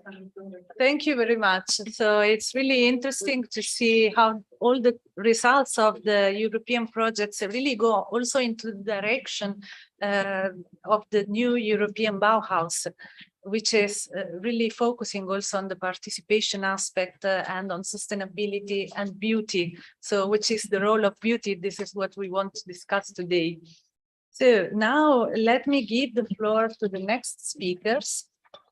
One of these is Professor Paolo Ciambelli, who is Emeritus Professor at the University of Salerno, which is also one of the cities involved in CLIC, actually. And he will talk about the energy issues in cultural heritage adaptive reuse. So we are going to one of the key topics of this conference, because we call it energy, beauty, and participation. So it's very important, your intervention today. Thanks to Paolo Ciambelli, and please, the floor is yours. Well, thanks to you. Good morning to everybody. And well, let me start by saying that I'm really very happy of being here, much more than when I arrived this morning after hearing this presentation. Why I'm here? I'm here because 2 months ago, I met Professor Fusco Girard at the European Congress of the European Association of Professors Emeritus in Naples.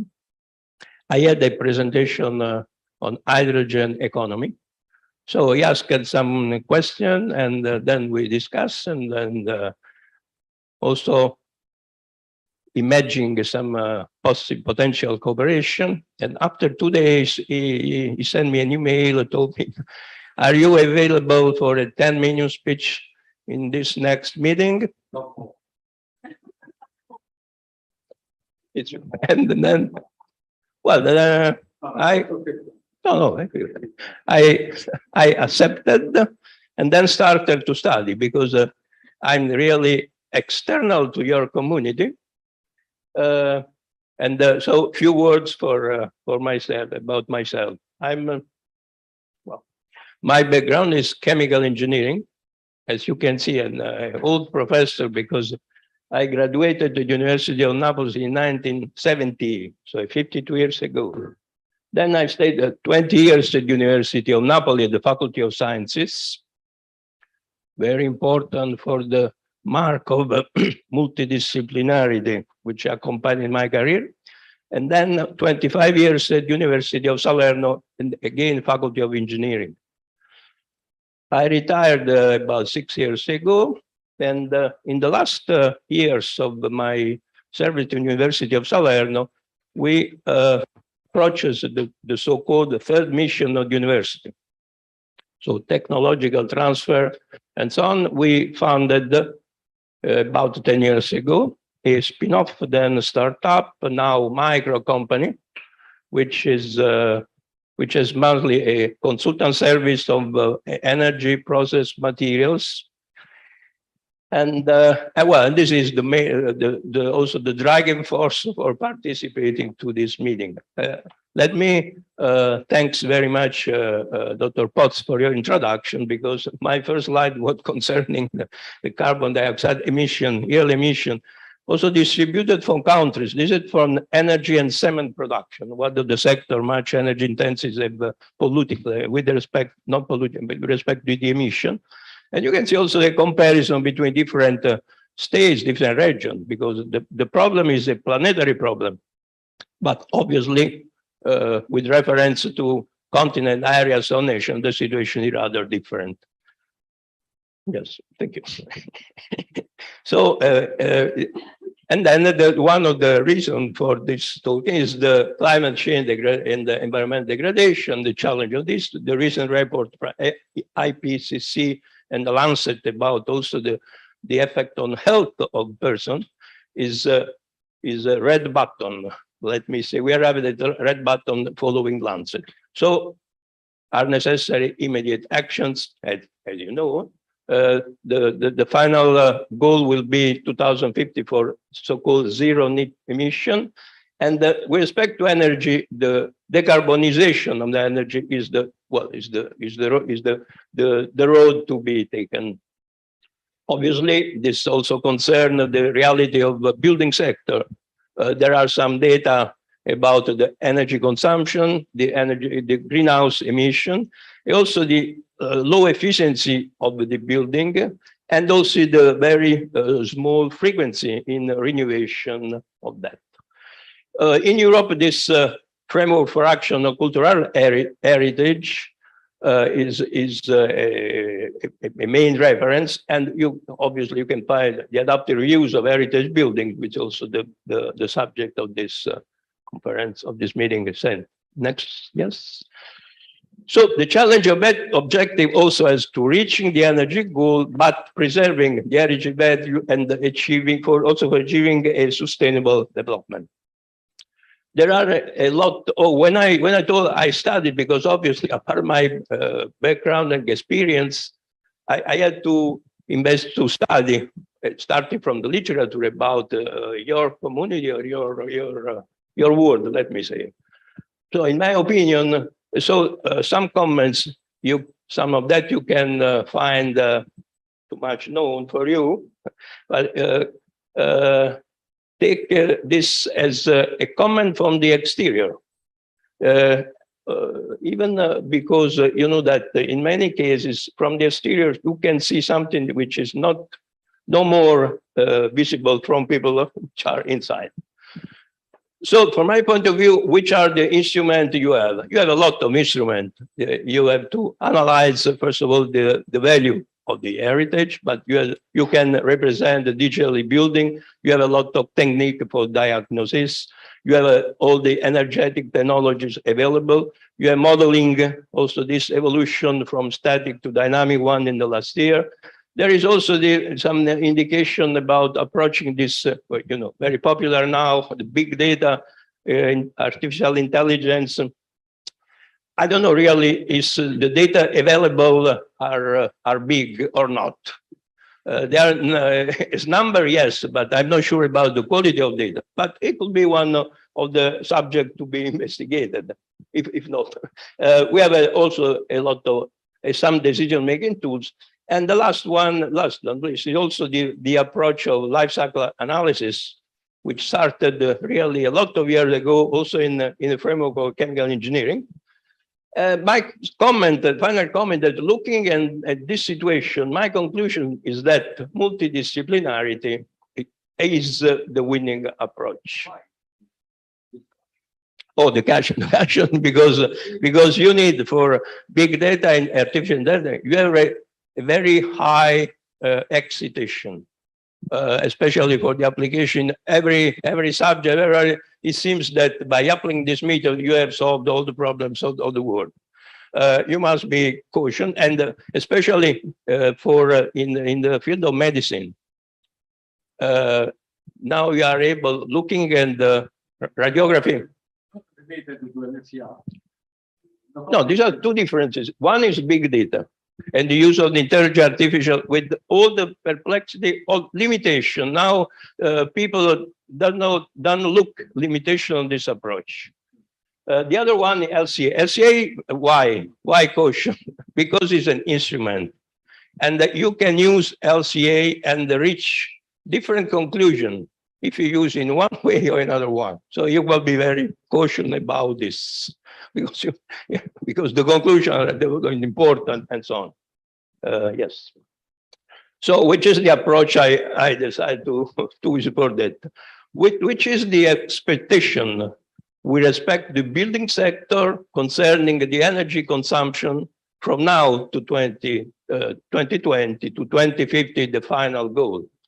The second, well, on the pointer, but the second one is referred to building, and despite the source for energy, you can see that it totally changed because you lose completely coal, oil, natural gas, and if you look at 2050 and the color, you can identify the large one is electricity.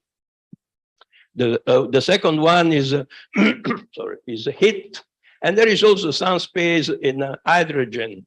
I will mention because you want to know my subject prepared the subject.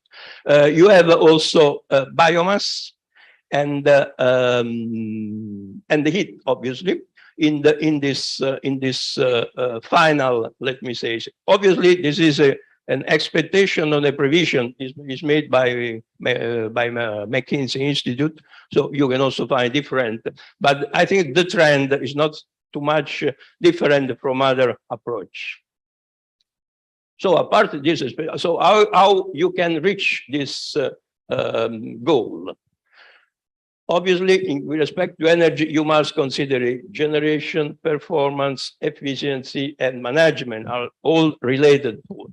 And the only commonly accepted statement or approach is that you must shift from fossil to renewable, because obviously we have seen before carbon dioxide means carbon. Carbon comes from the carbon content of fossil fuel. So if you don't change this, you have no possibility of changing nothing. Which are the alternatives? So you can say the so-called renewable sources: sun, water, wind, and biomass. Let me say that wind is less easy to apply to cultural heritage situation, but it depends.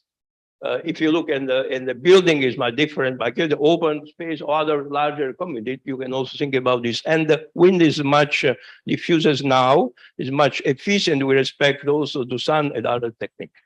Sun means indirect approach through thermal solar.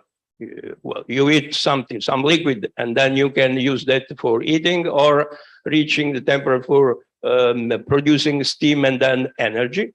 But you can also derive directly energy from photovoltaics. You have a new panel, silicon or new material such as perovskite. You have a building integrated solution. You know, obviously, better with the roof covering, roof tiles, and so on. Water means hydroelectricity when it's possible, hydropower, geothermal energy when you have the opportunity to. Also underground hot water and the application of heat pumps, get much diffuse also in building is a very interesting solution. The other one which has less commercial application is heat transformer. Heat transformer differently from heat pumps means that if you have a middle enthalpy stream, so I mean the medium temperature, you cannot use for nothing. But you can transform a fraction of this to lower temperature, so you can discharge without pollution problem, thermal pollution problem. And the other fraction is upgraded to higher temperature, so you can also, for instance, produce steam and then energy. The coupling of sun or water is typically related to water electrolysis, obviously driven by sun. Water electrolysis you can obtain hydrogen and oxygen, but you need a lot of energy for that. And so it is strictly related to the energy. If you produce energy by fossil fuel, you have the same problem. So you use over nothing. If you use renewable sources, so you can produce green hydrogen. Green hydrogen could be the feeding for the fuel cell, stationary fuel cell for application, not for transportation, or not only for transportation, but only for stationary for building. In the version of PM and so as a solid oxide fuel cell. Biomass means the idea of substituting natural gas. And it's important, something is disregarded, the limitation of renewable energy, discontinuity. So a storage system is essential for developing this application. The other one is about the reduction of consumption or the intervention in on the so-called, I think, the envelope or the building envelope. So you can improve the insulation. You have seen the forecast for 2050, the intervention of insulation between heating and cooking. The hypothesis of developing much district heating. 60% of cooking will be electrified by 2050. Obviously, this is a general approach for buildings. So you have to consider specificity of veritable, but I think the general trend should be not different in my opinion. Then finally, you can also improve the efficiency by control, digital management, and so on. And you can become a producer of electricity.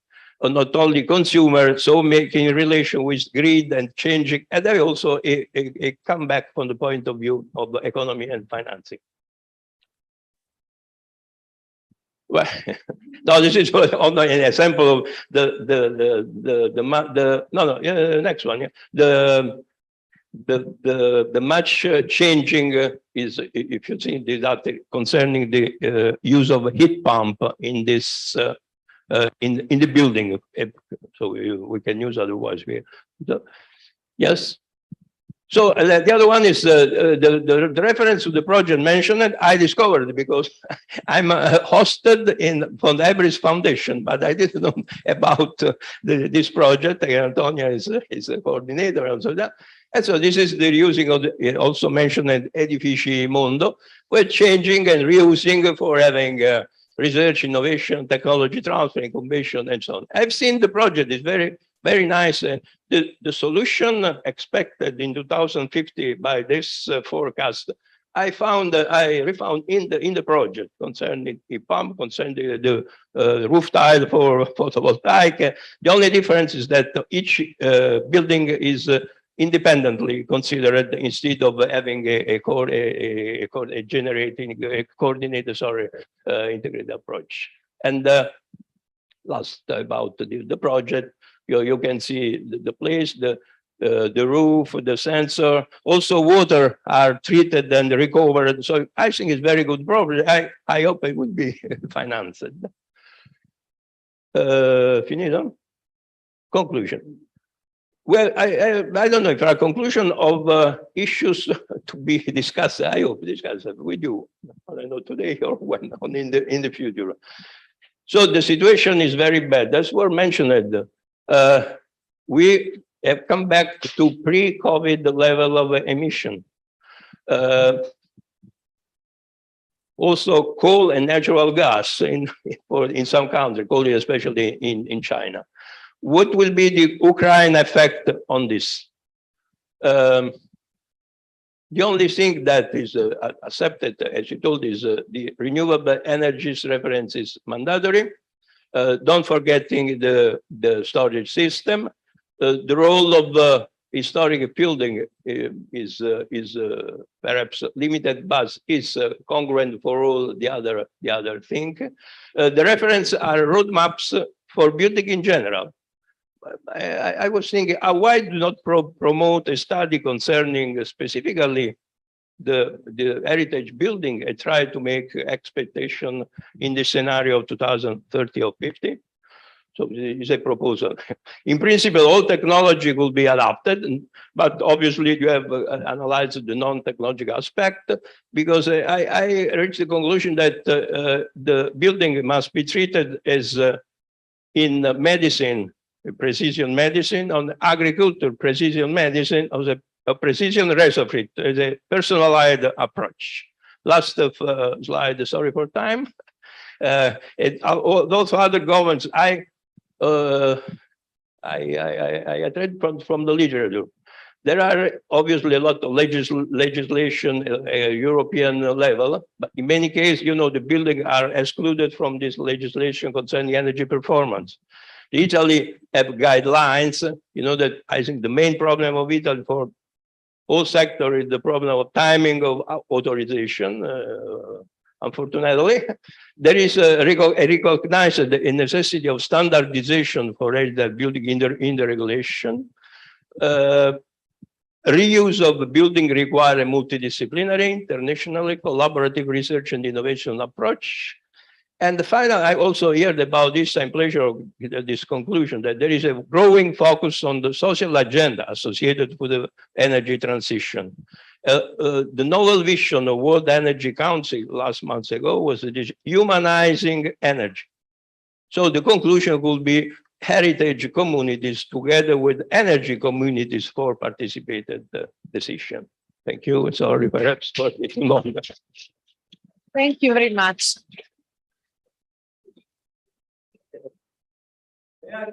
Dopo. Excuse me. No. I think yeah, it's about one thing is about the first time where the consumption goes in draft. And that's nice to see, but also to prevent, because of course it's not comparing the situation that the and go to the press or something like that. You mean how much for but it's important for what I say in the sense that this division of responsibility and everything that we want to say, the classic way of relating to energy, or maybe imposing a passive form of that graph changes a lot, but there are 200,000 while the rest of the whatever. But then producing for us, that's the problem is that because if you see Europe as a very low percentage, but we are 700 years, because the others are consuming energy for us, we are just before the start. That's really interesting to say. It's also interesting to say that those ones that are very technological are those ones that are using more energy. So China, US. So the question is also, is technology as a new way for the answer to our plan? And then I would say that there were also social innovations which is coming from our circular economy approach. And yes, that were mentioned before. So passive way of, for example, cooling the city through trees permeating streets and so on and so forth. And at the same time, other forms of using not monuments, but maybe public buildings, for example, recovering those people that cannot allow expenses for energy consumptions at home. This is made, for example, we proposed for IECA, but there are examples in Barcelona where public buildings are used to host people, for example, during the day, so that they don't have to cool or heat their houses. And at the same time, another important stuff is how we use energy in the city. Now it's especially in Italy, but say in many countries, we have the tendency to have our own heating system. So every flat has its own heating system, while it's in the,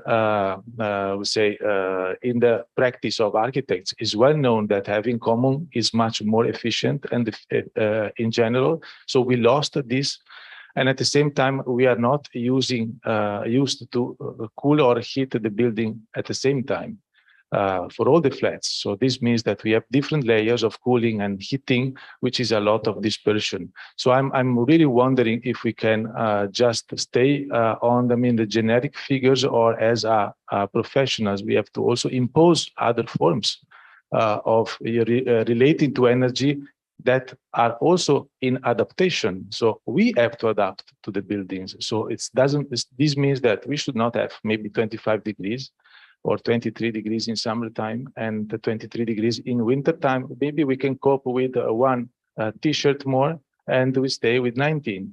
So maybe that's another story in the social advancements. I agree completely with you because the problem is the big one. I tried to select something for 10-minute speech, but I was obviously, and there are.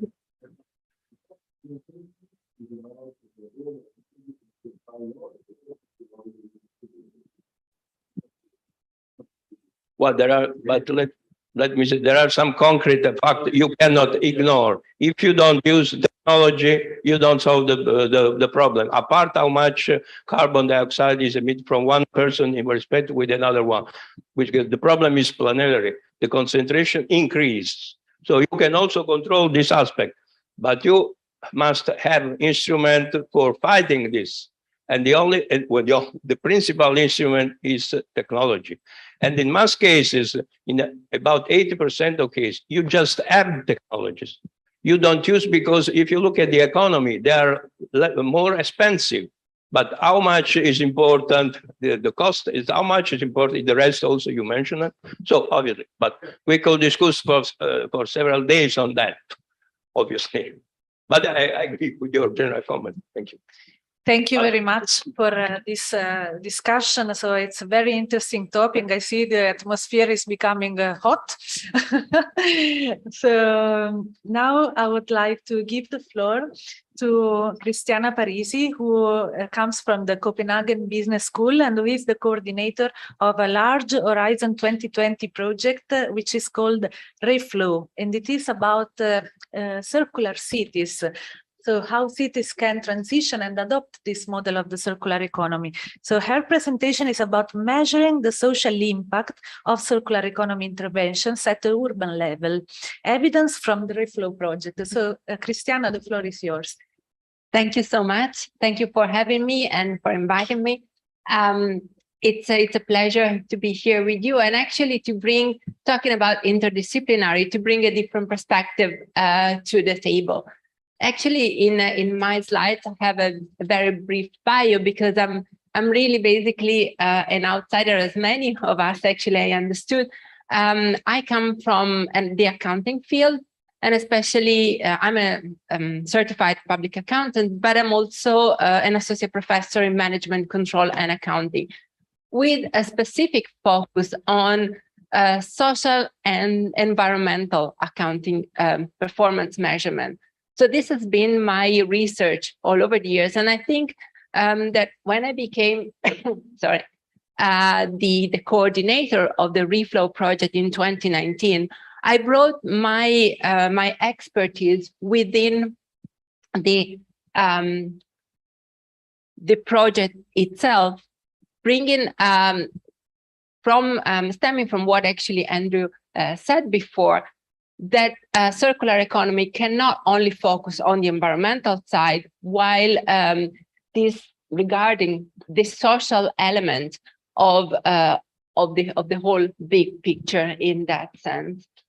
And if I don't know, now you cannot see it, but when with our partnership, we try to think about a model for circular economy. Just to tell you a little bit about REFLOW. REFLOW is an Horizon 2020 Innovation Action Project, which gathers 28 partners over 10 European countries, and actually focuses on 6 cities: Amsterdam, Berlin, Milan, Paris, Cluj-Napoca in Romania, and Vejle in Denmark. So we have been implementing a model in order to transition towards circular economy that took different elements into consideration. And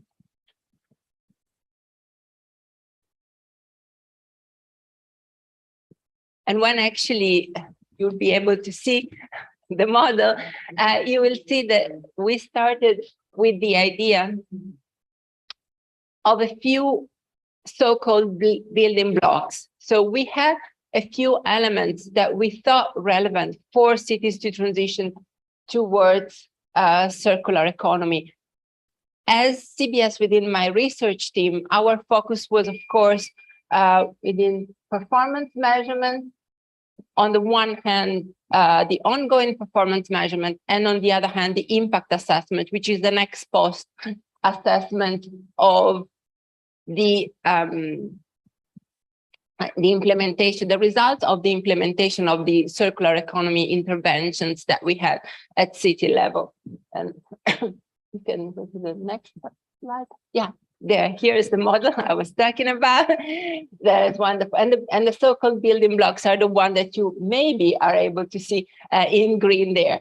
So the first one, the business and society, is the one that is where my research team is working on, which is on the one hand, the performance measurement, the ongoing and ex post, but on the other hand, also the economic impact assessment. So new business model, new business plans for city to actually build upon that and get new fundings as REFLOW. And the second one was the technology.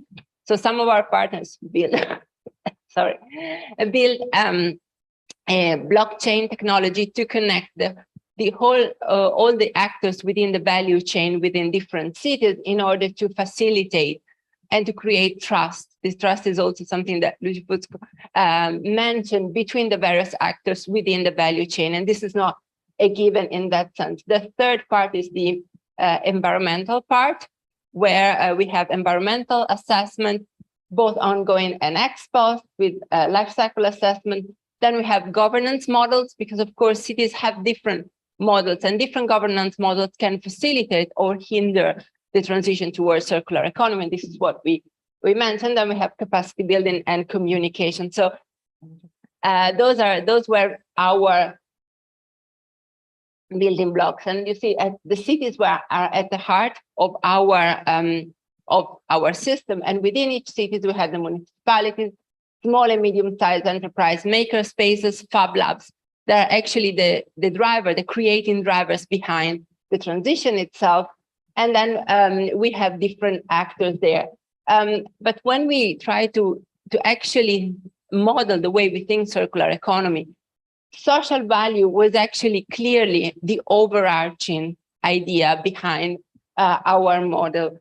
And actually, what we would like to do, that I will go very briefly through this, is to think in terms of the creating force behind each city that were embodied by fab labs in our cases, research centers. And then based on, this is the model for us to explain how we scaled up those small initiatives based on the building blocks of REFLOW in order to create a model that other cities can use to transition towards circular economy and to actually scale up their interventions in order to obtain positive results. But what I would like to focus this presentation on, now that I gave you an overarching view of REFLOW, is the specific elements that my research team and I are working on, which is the performance measurement in REFLOW. So as I mentioned before, we have initially an ongoing performance measurement, meaning that we have social, economic, and environmental performance metrics that on the one hand were co-created, and on the other hand were in the proposal. So when we submitted the proposal, we had a few KPIs that the Commission wanted us to perform, but cities actually, after the first stage of the project, wanted to have more indicators. So they really needed some additional indicators to assess their performance. And this is why it was a bottom-up approach, so to say. They asked us to create new measurement system. And so based on the on the theory of change, you can see that is a Miro board that we developed for each of the cities with the various setting. You may be familiar with that. We try to understand what they actually understood as value, also based on general frameworks that are available in the literature, both academic and practitioner in our field. And we define some ongoing indicators that we are now reporting on. But what I guess it's more relevant for us here is the second part, so the impact assessment, because it was important for city to actually understand what was the general impact of the intervention that we created at the city level. Because sometimes when we think about interventions, we merely think about the environmental impact. So we reduced plastic by X%. Each city, by the way, selected a material stream. So Violet was plastic, Perry was reuse of material, wood, and so on and so forth. And we understood that in reality, it had a huge social impact because all of the city registered a way of reusing and readapting material by providing competences and creating social value that would have been left unmeasured, and was actually something that that they didn't want to happen. And for this reason, they decided to we decided to look for a way. I'm sorry about all these texts, but this is starting from our literature to think about ways to measure this this impact that was left unmeasured, so to say, but in a way that could actually reflect the way that cities perceive the impact of those interventions. And this is actually the way we came to the SROI. And I was very glad that actually Luigi, Fusco, Girard mentioned values, because this system is actually based on the so-called blended value approach. Blended value approach means that usually we tend to focus on economic values, or in our field, of course, accounting, but also environmental measures. But this means that also social and other values that were perceived, like lack of isolation. For example, in Violet, it's a small town and at the border towards Germany. And in that setting, this small town has a lot of immigrants, some of which are from countries where they can hardly speak English, maybe no Danish, and they tend to live together, but they are not really integrated in a society. And while larger cities can afford to have maybe part of the population is not really integrated, smaller communities really have a hard time with this reality, could create issues. And the idea that they use plastic within those communities actually helped them to actively involve them in this. So not only they reduce plastic waste and find new ways of reusing plastic, but they also managed to create a community, to teach, to have these people meet and to integrate with the society, to get also new competences and find new jobs, for example. So in this way, we thought about this, all these elements could be captured by the social return on investment. I know that maybe some of you may be already familiar with it. It's a methodology that is usually used by NGO, was used initially by, within the US, was created, and then it was taken by the UK government in 1996. Usually it is used, as I said, by NGOs who project the expected benefits of an intervention to attract donors, donations in various forms. But we managed to adapt it to the cities. And in that sense, we changed the scope of this performance measurement system in order to actually create a way of measuring. So what the SROI does is to create and to capture the value that that cities identify, for example, reduce isolation or reduce unemployment, health benefit, and so on and so on. Translate them into financial terms through financial proxies. We are accountants in any way. So this is how we think. And then actually sum up the benefits, but also the negative impacts that it could have. And also projecting it over 5 years, meaning that not all interventions would last, for example, for 5 years. They could have a shorter duration or a longer one. And they may also happen even though REFLOW didn't exist. So we had all this adjustment. And as a result, you can come, we came to this. This table means the SROI ratio means that our cities measure each city had more than one scenario, more than one intervention. We picked the one they wanted, and we measure. So, for example, in Amsterdam, the swap shop. So, you know, swap shop is not a new idea, new technology already exists. Do you resell used clothing and so on? But we, with REFLOW, we connected it with the blockchain technology and so on. So we built a new model with that, and it actually created a lot of competences, which allow some of the people employed there who are usually not easily, integrated in the job market to actually find other jobs. And this means that 7.12 to 1 means that if the European Commission invested €1 in this project, and the payoff in social and economic terms is 7.12 euros. So it means that we could capture, of course, it's imperfect. Of course, I was thinking about also measuring, as Anna said before, measuring beauty. How could you find a proxy for that? But still, it's a way of thinking more broadly through a blended value approach about the different elements that actually constitute value and that usually are underestimated when we think about circular economy. And to my mind, in our experience, this is also what brings circular economy to life, because it actually engages society and citizens within that.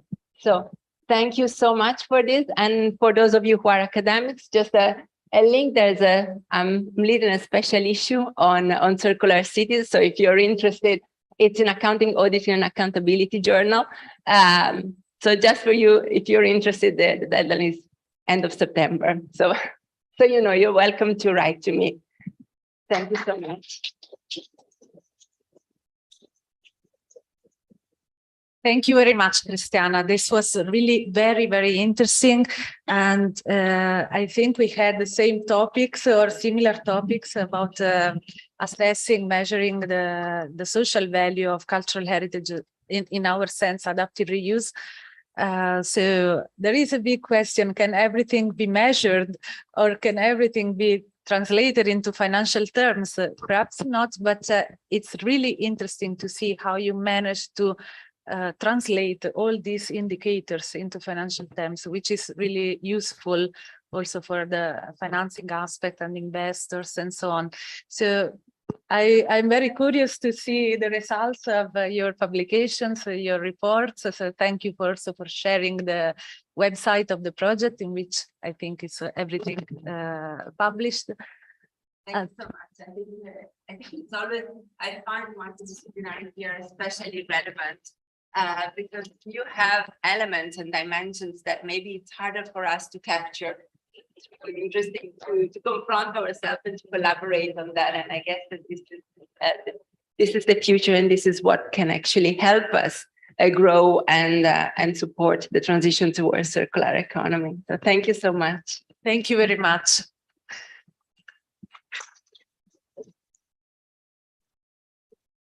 So I would like to invite the next two speakers.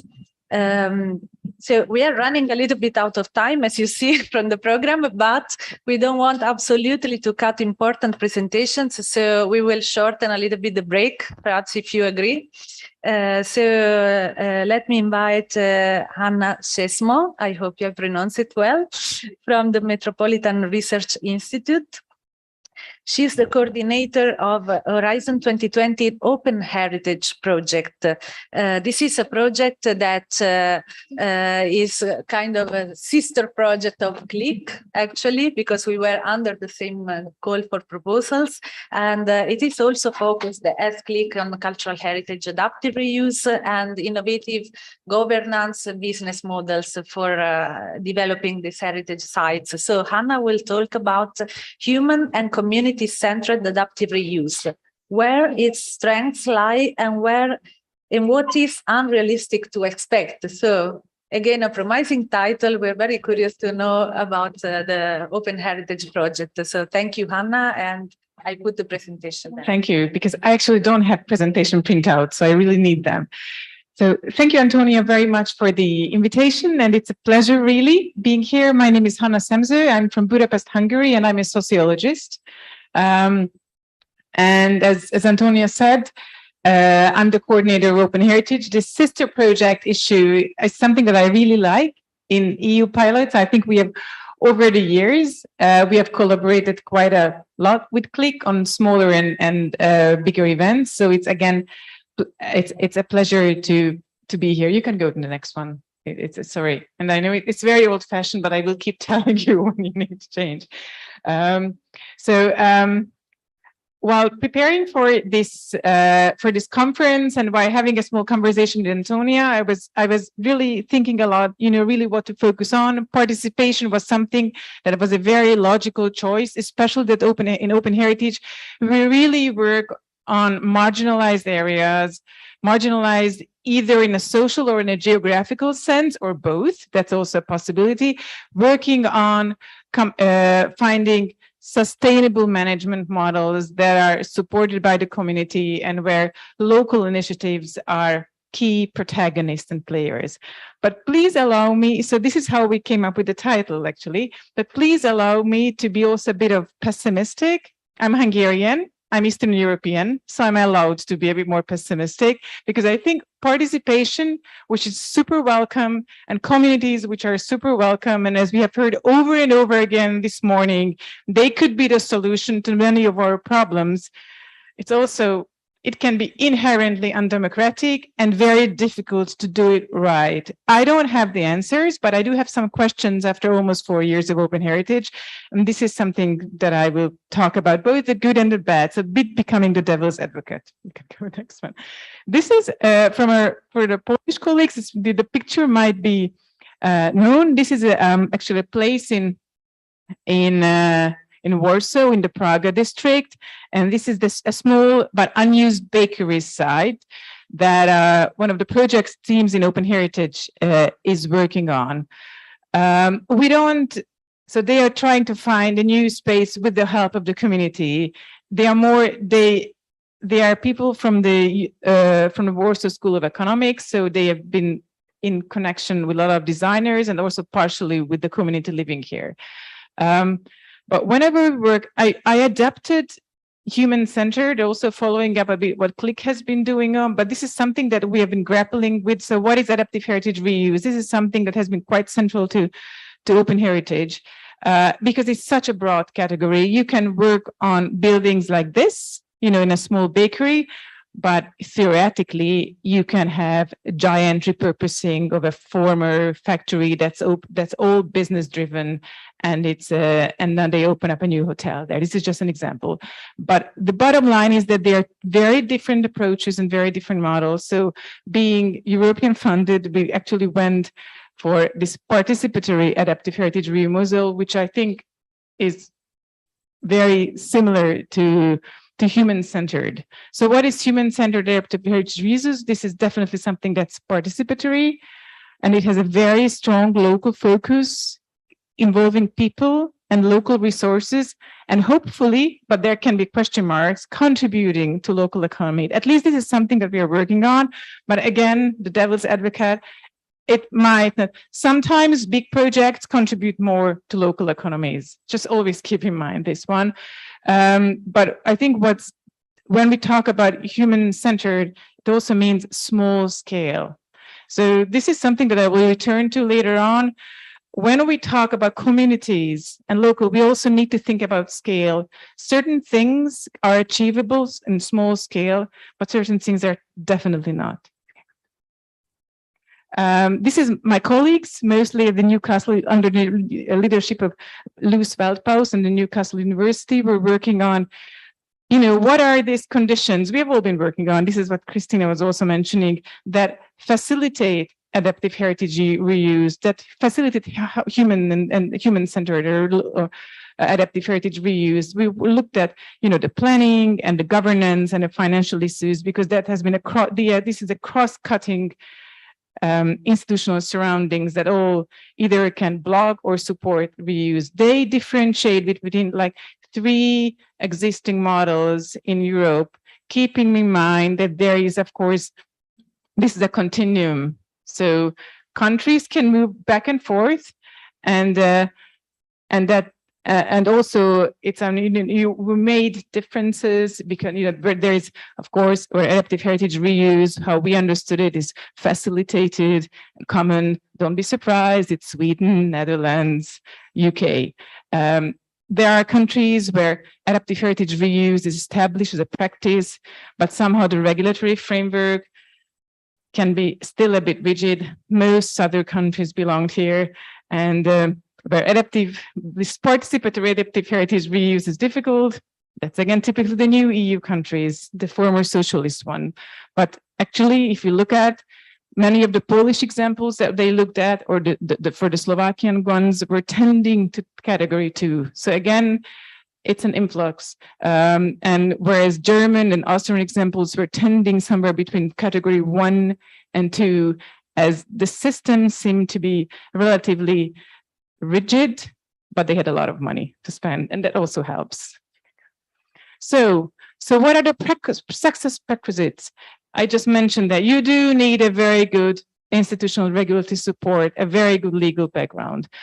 And my personal heroes are local municipalities for many reasons, but I think local municipalities are the engines of local development, and they are elected.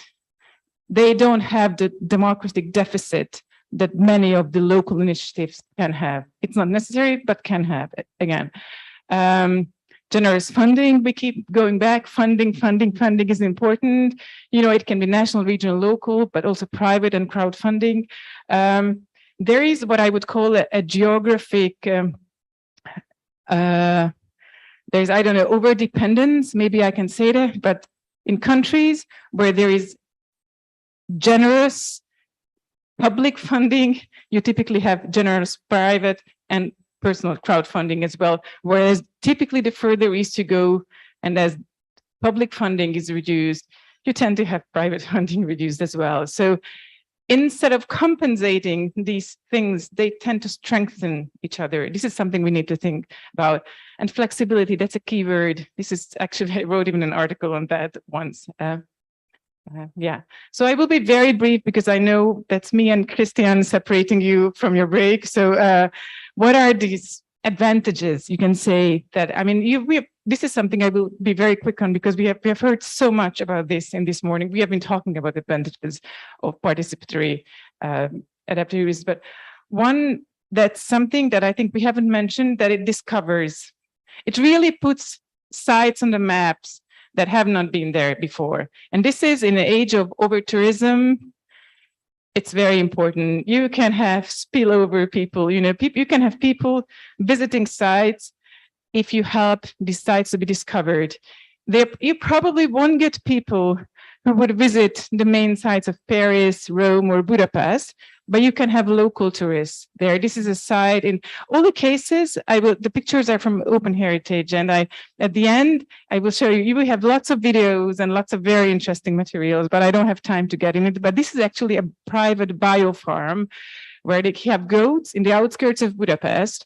And by the way, they are the remains of a Cistercian monastery. So this is basically community archaeology practiced with the locals. And what they're working on is trying to get people out to the mountains from the city. Foreign tourists won't go there, but local tourists could be a target. The second is something that we mentioned.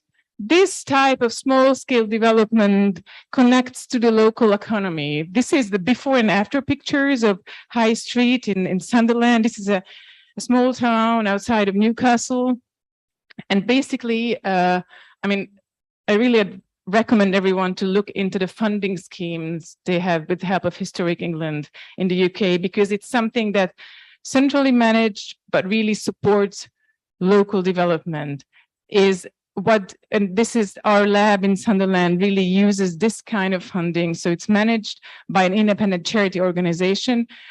After the reuse, basically the reused buildings will be home for small local NGOs and initiatives. One will be a food corporation called Sunshine Cooperative, and the other would be It's called Poprex. It's they are doing music gigs. But what's important is that's again very locally centered, and it's not only economic development, but also local development. And that gives me to the next slide, which is, this is in Naples, so I won't even spend time speaking about it, only saying that, connects to local people. And I even mentioned yesterday in our field trip that I think the trip yesterday was so inherently Italian. This is extremely inspiring to see how the Commons framework flourishes here. But you do see, I mean, this Sgunizzo Liberato, I hope I spelled it right, is very similar to what we saw yesterday, and basically reuses buildings that have been abandoned with the help of the local community, but a bit under the auspices of the municipality. I mean, you do have a municipal framework that regulates it. Thank you.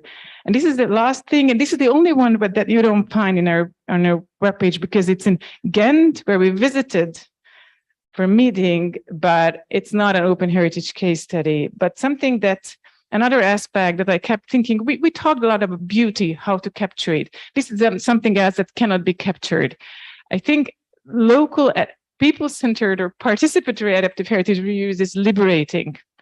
I actually think it frees your mind. If you have typically adaptive reuse projects that are top-down, are either hotels or lots of art things, but there's and there are some tourism, again, some other kind of tourism uses, and the most you can have high-tech companies that really enjoy these surroundings, but you can do a lot more. And this is, and I really recommend everyone to go to Ghent, who have a surplus of convents, I think 50 something. And this is actually not a convent, but an unused castle in the center that focuses on providing temporary uses for youth organizations. But the bottom line here again, but you find organizations there also that focus on the elderly, and then their art. So there, anything you want.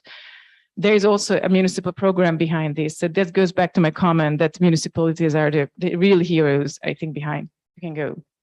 So there are some question marks. This is something that we just need to keep in mind. I think I spilled some of the things that I want to say, even at the introduction, is that don't expect, now you can go, so don't expect these, I mean, we talk about these initiatives as being totally democratic and the way of the future. And I personally don't want to sacrifice elected democracy on the altar of bottom-up initiatives. I think they serve very different purposes, and I think we do have to be very, very clear about that. I think many of the bottom-up initiatives are, there's this question of inclusive and being exclusive. It's a dichotomy. If you are very inclusive, you're also excluding a lot of people. I once read a study about, this is a co-housing, a wonderful project. We work with them. This is one of our labs in Predikov, Hof Predikov, outside of Berlin, a beautiful manorial complex. You would really want to live there. The only problem is that the residents are all freelancers, having all middle class, having a very particular way of working and a very particular educational background. And this is typical. This is typical of many projects. And this is something that we need to be aware, because to participate in bottom-up initiatives, you need time and networks. Sometimes you also need education, but that's not necessary, I think. But time and networks are prerequisites, and they don't, you need certain income for these things that many people don't necessarily have. I'm almost at the end. There's another concern. Once we rely very much on adaptive reuse in this place, of course, if it's not, it doesn't become centrally funded, because public money needs to be transparent. It means these are two cases that have both survived COVID. One is in Bratislava, the other is in Rugenbar in Budapest. All SME driven, and I love them. I actually love both of these projects. But because of the particular setup of their financial resources, they are fragile. So this is something that we also need to keep in mind, that these type of adaptive reuses come with a certain fragility. I think it's okay. I think we can live with that, but it's again something just, you know, if many questions, and the last one, please. The time, I think I mentioned before, this is the Saatfabrik in Vienna. It's actually a former coffin factory, now co-housing, which I think has its own, but they haven't really kept the coffin factory, only the chimney. But to create such a project, you need over a decade. You know, co-housings are probably on the extreme, but typically temporary uses, bottom-up initiatives take time and effort, and you often don't have time because there are certain things that have to be done. I think that was my last slide. I mean, if you go on, this is, you can see, I really encourage everyone, this is the dissemination part, to go to www.openheritage.eu. We have made a lot of videos, and it's really worth to look at, and that's my email address, and I'm also happy to answer any question. Thank you.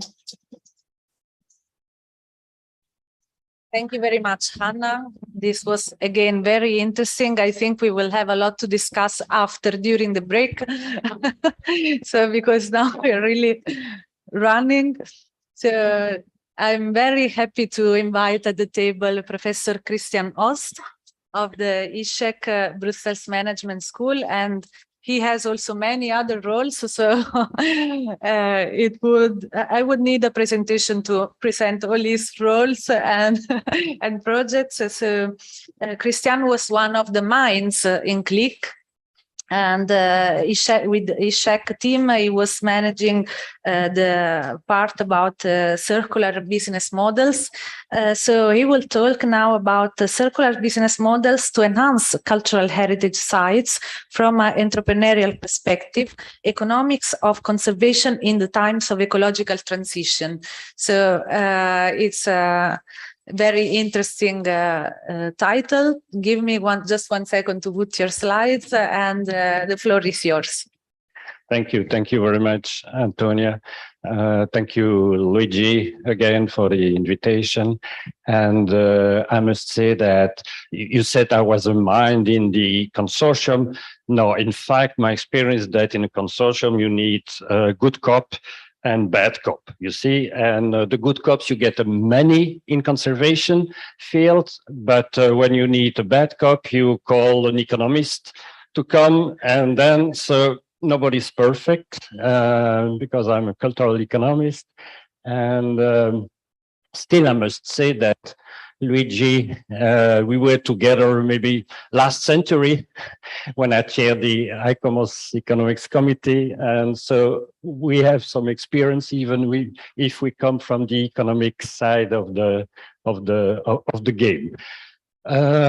This being said, so yeah, this is just in 10 minutes, maybe some highlights about what we did in the CLIC project and about some kind of follow-up. Of course, the circular economy were there, the basic thing, sustainability 2.0, as I like to call that, to reconcile actually the market economy with some sustainability, with some growth, with some productivity gains. So circular economy is not just a kind of image there, is something that can be very efficient also in terms of producing goods and services and making them in the long term on a sustainable way. So this was the time, of course, that we are here together is important because, as you know, there is a great challenge with a post-COVID-19 recovery. And I think that is really interesting that at this time, many economists and not just economists work on recovery strategy using the circular economy. So I think there's no coincidence, you know, at times there is something that happens, that you get some crisis, some disruption in time, and at the same time you get the challenges, but you get the solutions. So I think there is many reasons for circular economy, and of course adaptive reuse of conservation being central in this post-COVID strategy. Of course, of all the local impact that you know in jobs, materials, skills, economic resources, but also in terms of urban planning, in terms of transportation, mobility, spatial integration, livability. We mentioned a lot. We'll mention a lot also in social terms. And then this is what the most important thing, I guess, where we are is about innovation, about fostering innovation for new models in terms of finance, governance, business, and that was some work packages, especially in CLIC. So the question of adaptive reuse of cultural heritage is, to me, implicit a circular economy practice to take not just heritage, industrial heritage, but we did a lot of workshop and a lot of works in the 4 places that Cristina just mentioned about Salerno, Amsterdam, Sweden, and Rijeka in Croatia. Yeah. So when we speak about circular economy, adaptive reuse of heritage and conservation, it's very simple, because you see, it's not just one circle, it's 2 circles, because the conservation process, which is reinvesting new resources in the existing resources that a building stands for, can be circular because of the local impact being more sustainable, inclusive, and everything that has been said this morning. But then we have adaptive reuse, which means that conservation, it's not the final point or the final objective. Today, when we conserve, we need also to integrate this conservation process into the economy and the society. And so this is the second circle about the production of new goods and services, finding the right reuse of the building, which is not easy. Because, as you know, from the conservation point of view, people will say, okay, this building is dead. This is the technical and the cultural aspect. So we should do something like that. Maybe a museum or that kind of thing. And then on the other side, you will have, I would say, a demand from the society, from the economy, because there is some needs in the city that should be encountered. So there is an interaction between the building, that it's a potential, that has a potential, but also the people and the inhabitants and the residents and the local businesses who need the heritage to get some more sustainable development and sustainable growth. So we need to manage these 2 circles. About the innovations that I was just mentioning, we select a lot of different innovation throughout not just our contribution, but CLIC in general. Innovations in terms of looking at the cultural heritage and what it stands for. I think that this morning we mentioned the question of tangible and intangible heritage, which is such important in this circular process, because it's about people, it's about human-centered approach. It's also about making conservation in other countries than just Europe, and with not a European-centered vision. As you know, in Africa, Asia, heritage is mostly intangible, rather tangible, but could be circular the same way if you get this community approach and if you get this participatory process. Innovations are also related to conservation practices. We discussed a lot this morning about green, sustainable conservation, about impact on the different stakeholders, as we said, and about these trade-offs that I just mentioned between sustainable conservation and economic development, which is one of the most acute questions that it will be raised in the years and the decades to come. You see, to find this sort of trade-off. Maybe you can dislike the word, but this is it. You should conserve to the point where you can still provide some economic development, because otherwise you will be stuck with some conflicting issues that you can't solve.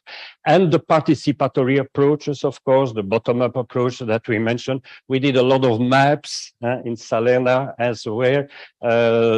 Andrew mentioned about Quito, about it. We did that and we applied that, and you should go and to look on the cloud about the 50 or more maps that we provided with some surprises. Remember Salerno? Salerno, you had this building made by Ricardo Bofill, nice residential ensemble. When the community of Salerno was at the focus group, they would like to bomb the building and to make it disappear. So, but the municipality reacted very well, and that was really fantastic. But okay, it's not easy, and this is about democracy also. Or you can find new innovative way to bring governance and democracy. And then the last thing is, is about innovation in terms of decision-making and management tools. Two examples here. The first one is a business model on which we worked, a business model that was related and inspired by the MacArthur flourishing business models and the one conducted by Upward and James.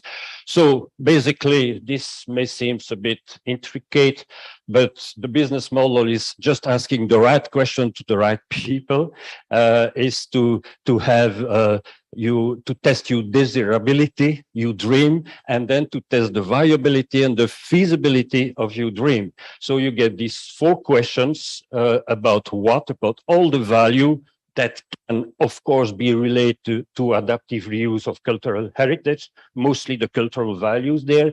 Then all the process, you see how to do these circular things going on to make the conservation and the reuse.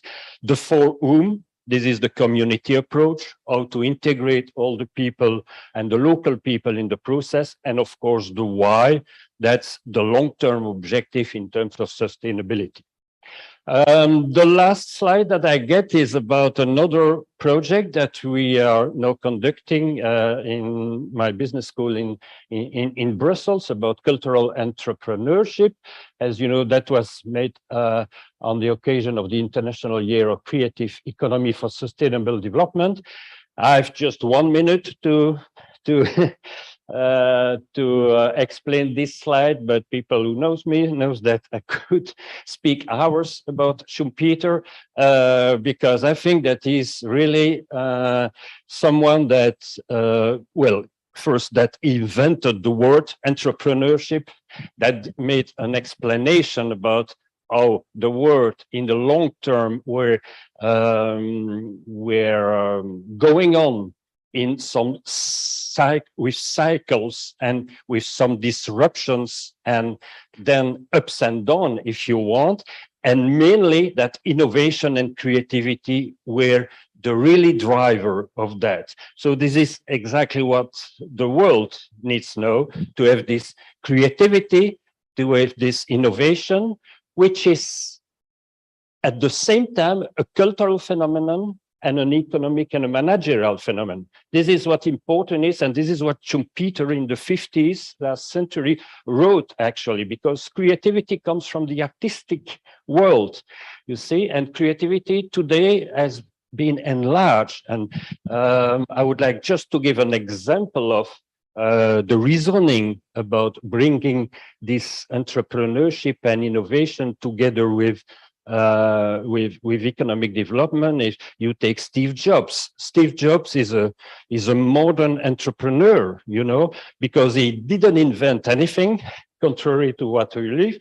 You get the digital innovations and information, but what he did was to bring these ideas, these new inventions and to bring them on the market. This is the real innovation, and to face the market and to face the demand, and to bring there also creativity, meaning beauty, aesthetics. Remember, and Apple was different from what it is today.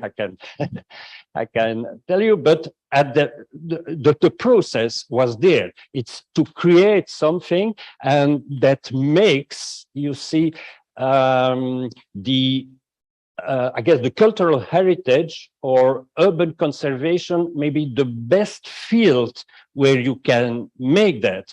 And the training here is to bring some artists together, they get some projects, and together they will create together some and make some projects feasible and viable.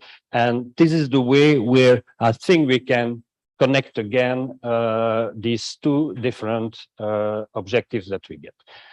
Thank you very much.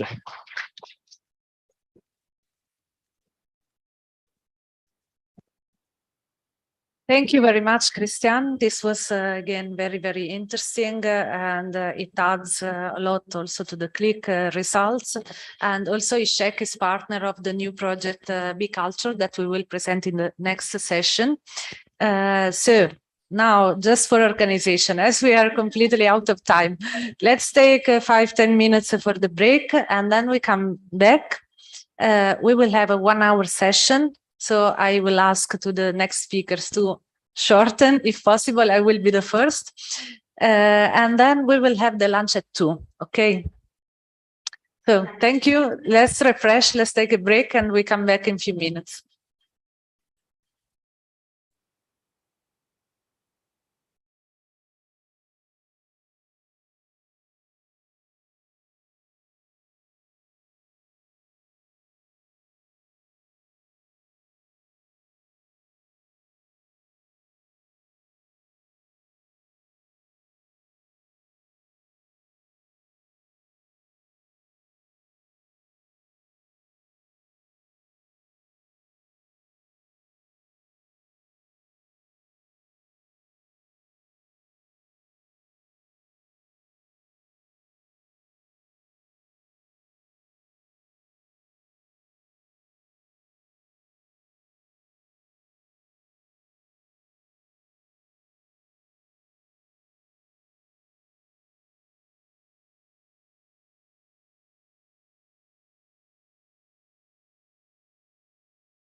Good morning, welcome to everybody. This is a very speedy session, so I need your cooperation and collaboration in order to arrive to the end in a very short time. So we started with the first presentation. It is Antonia Gravagnolo, coordinator of the Be.CULTOUR project, and so it's the floor is yours. Thank you. Thank you very much. So I will try to be very, very quick. So actually some of the topics we have already discussed this morning. So thank you for continuing following this session. I just give me a few minutes to present the Be.CULTURE project, which is a Horizon 2020 project starting in 2021, last year, which title is Beyond Cultural Tourism, Heritage Innovation Networks as Drivers of Europeanization towards a Human-Centered and Circular Tourism Economy. So the title is very large and it contains a lot of topics. So actually the project is including 6 regions, 6 European regions and 15 partners, as you see, to develop new models for cultural heritage regeneration.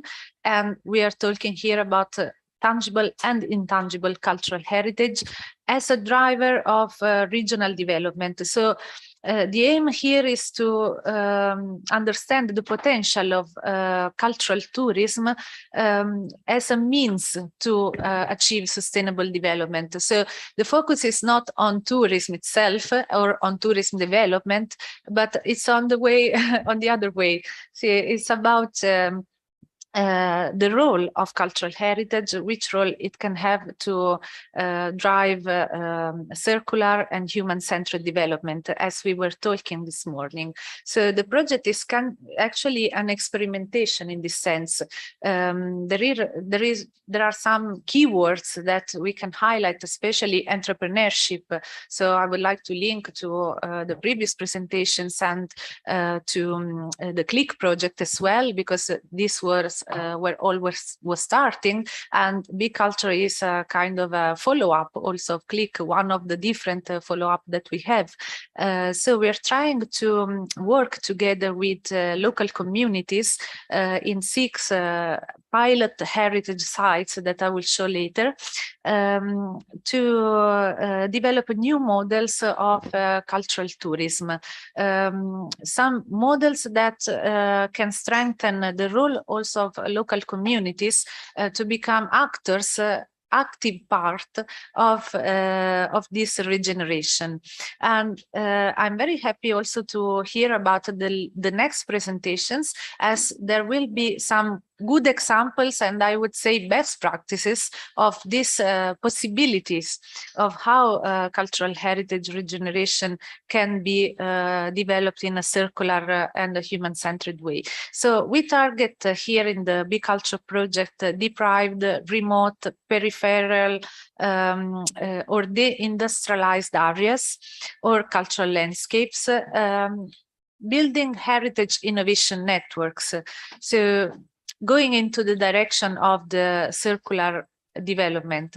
There are 4 transversal innovation approaches that we are experimenting in the pilot sites, which are related to circular tourism, which is a kind of a new possibility. And there are some other projects that are also ongoing on, especially on the topic of circular tourism. However, this also from the scientific point of view is not yet defined. So what should be circular tourism? And this is what we are all working on, also from the research perspective. Then we have human-centered, fair and responsible tourism. So these are also important keywords. So also the expectations, let's say, behaviors of tourists are changing today, and more sustainable travels are sought by new travelers, especially after the pandemic. So cultural heritage and Europeanization is one other topic, as we hope that also this sustainable model of tourism will also help to bridge the European communities and to know each other. There are innovation areas in which the new models, new projects for cultural tourism can be developed, and I will not go very much in detail on this because we don't have a lot of time. But I would invite you to go to the project website and to read about the innovation areas, which are which are linked to emerging areas, emerging trends also. So we are observing a change of the expectations, the desires of the communities and visitors, which are for us one single community of residents and temporary residents, let's say, of the place.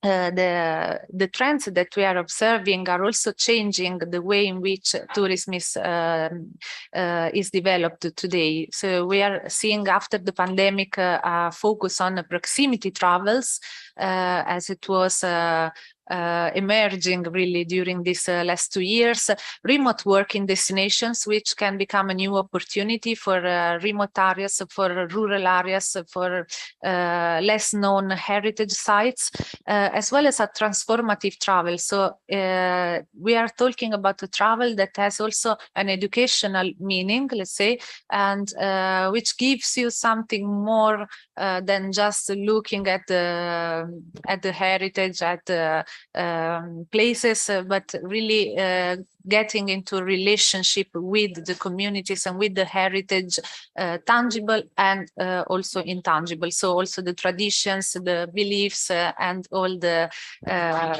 aspects that make the cultural identity of a place. So in terms of a framework, we're experimenting about a circular cultural tourism framework, which has these 3 components that you see: environmental regeneration, human-centered approach, and the cultural experience, of course, which is basic in a cultural tourism. So we're trying to build a framework of indicators also to monitor and to give to the decision makers, to the stakeholders in the local areas, some elements, some tools to go into this direction. The methodology you see is a double diamond. So we start with a mapping of the heritage resources, then defining the actions that can be taken, strategic actions. And then this is a very implementative project in which we aim to really develop the innovations. So to develop business ideas, innovative ideas that can demonstrate the potential of these models for creating new opportunities, for example, of jobs, but also new opportunities for rebuilding the relationships within the communities, and to have cultural heritage here as a central aspect. So the 3rd and 4th phase are ideate and making. So we really aim to arrive to some solutions which are implementable in the pilot heritage sites. So to conclude, which are the aspects that provide an added value to this project? For sure, the co-creation tools, and we have seen a lot of projects also today which have developed co-creation tools and collaborative networks. So we try to use these tools to empower the communities to take, let's say, the future of their areas in their hands, and really use their heritage resources, their values, and the beauty of the places as an element of development, of economic and social and sustainable in general development. So we will develop action plans, partnerships, and also financing instruments. So we will talk about this also later, and data management tools, which is a very important aspect today to support the communities into the monitoring of the actions.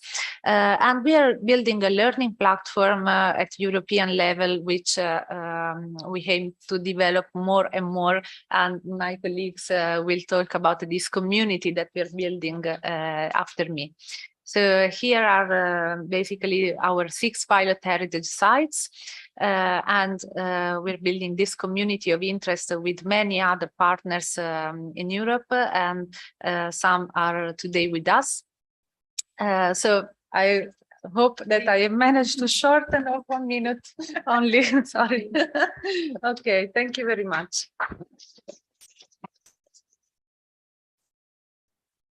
Thank you so much, Antonia. I think that the project is really interesting and perspective about, above all, about the culture as a engagement, but also community building process. So it's particularly interesting to reflect on the methodology, but also to identify the possible impact, as well as in this morning we have discussed it a lot.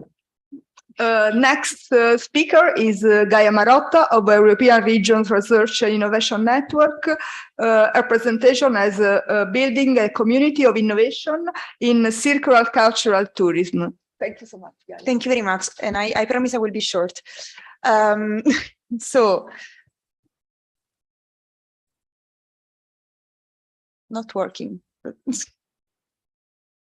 Yeah, okay. So first of all, what we are trying to do in our activity is to build this community of interest.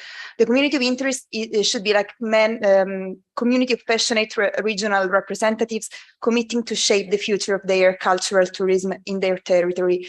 Who are the actors of this community? First of all, the 6 pilot heritage that Antonia mentioned before, 16 mirror ecosystem plus 3 advisors. I will explain who they are later. What is the point of these activities? First of all, building a peer learning scheme. So all these actors are peer in these activities, and they should transfer knowledge between each other in order to learn methodologies, tools, practice to at the end of the game foster the regional development through circular cultural tourism. So this is the overarching goal. Who are the community of interest? So we last year, actually 1 year ago, we opened this call for interested ecosystems. We received a lot of interest, like more than 60 applications. And after a lot of discussion, we selected these 16 mirror ecosystems. We tried to have them, the most important things is that these actors should have been able to represent the regional ecosystem. So we selected different types of organizations, so from regional governments, municipalities, more local governments, development agencies, tourism agencies, civil society, academia. So trying to find different type of actors with different point of views, but all of them able to represent the regional ecosystem, the regional actors in a geographical balance shape. So very different actors. Plus, we selected these 3 advisors. There were more like really interesting cases, not regional, or for example, we have a historic environmental Scotland. There is a national body with a huge experience in the Scotland historic environment. We have the Creator project. There is a project made by different projects in Portugal. So with the objective again in cultural tourism in small cities and rural areas throughout all Portugal. So with another different point of view. And Future for Religious Heritage, there is actually a network of different sites, different religious heritage sites around Europe. So those are the 3 advisors that will have more advisor roles. And they will work with our 16 mirror ecosystem plus the 6 pilot. We ask all the 16 mirror ecosystem to select a cultural heritage asset.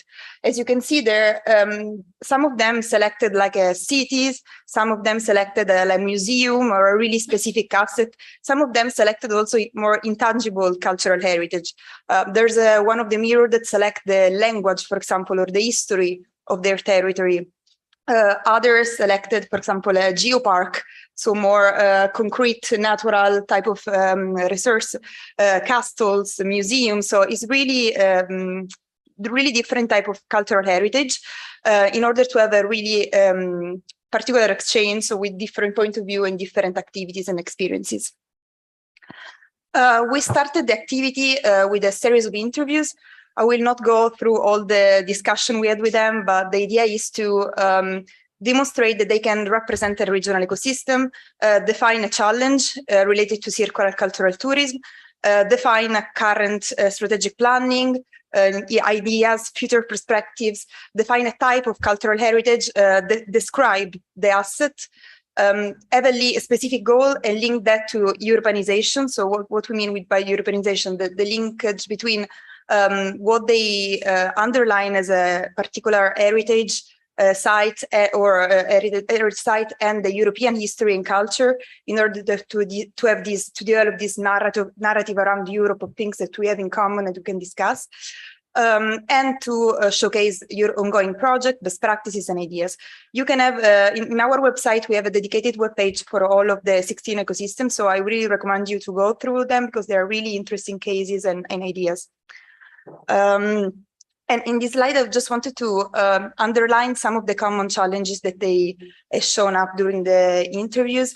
For example, many of them underline as a challenge the seasonal tourism. So we have places, for example, near the sea or in specific regions where in summer they receive a lot of tourists, but then in the rest of the year, they lack of tourist flow. Accessibility of remote areas. This is a huge problem also shared by some of the pilots, for example, the pilot in Teruel. So places that are really interesting, but really hard to access, really hard to know. And again, unknown destination and lack of strategies for communication and storytelling. This is another thing that they all underline.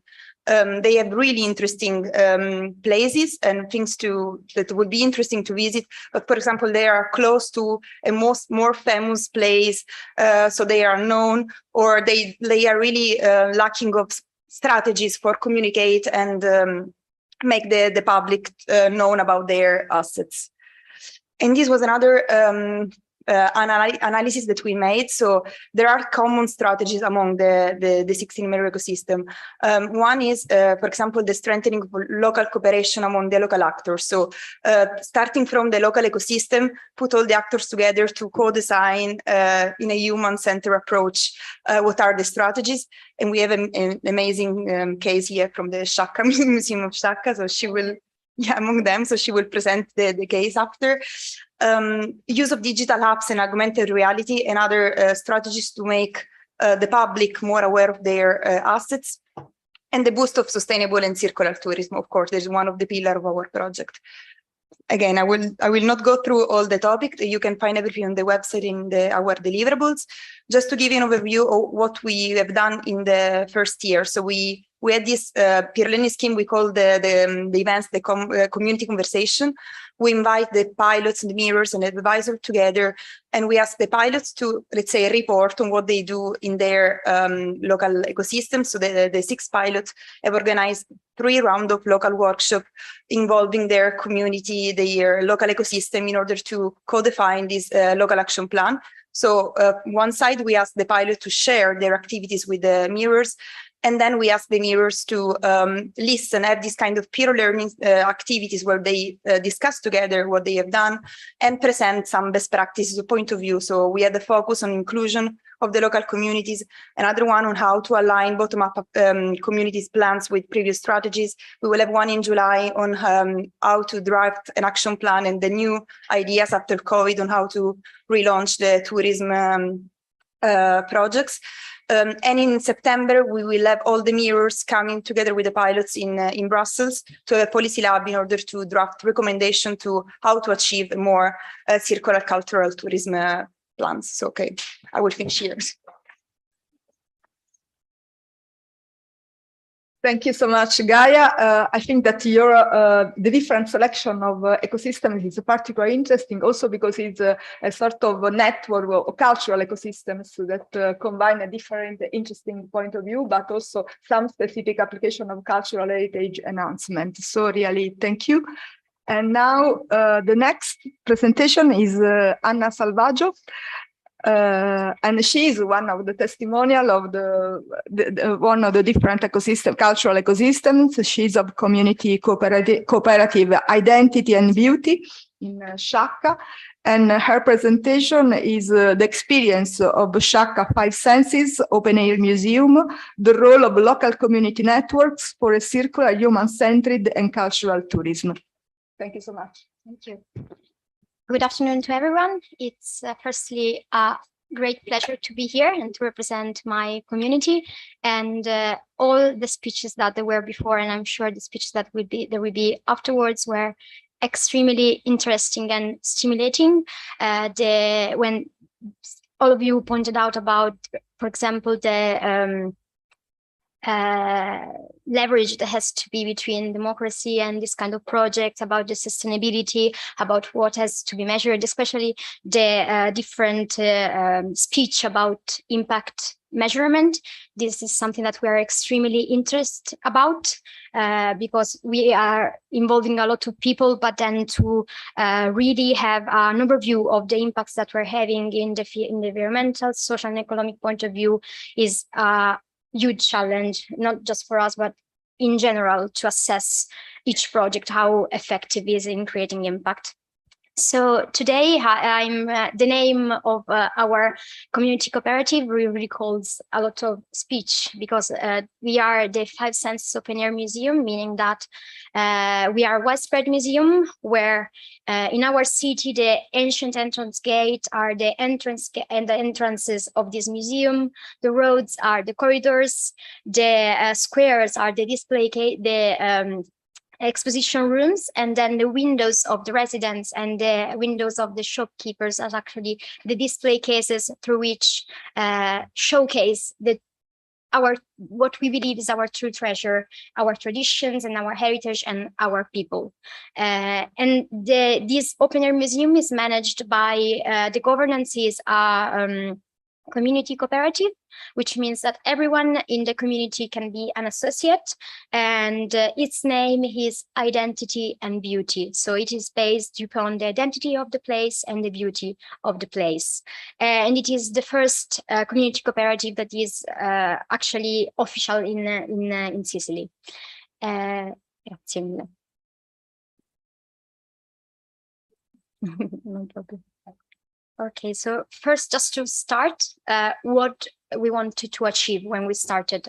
So we think that tourism is a tool that we can use in order to reorganize all the connections within the society and to improve and enhance how resources are used in order to generate a well-being that is for everyone, so that is equal, and for all the generations, so that lasts not only for us, but also for the generation that will come afterwards.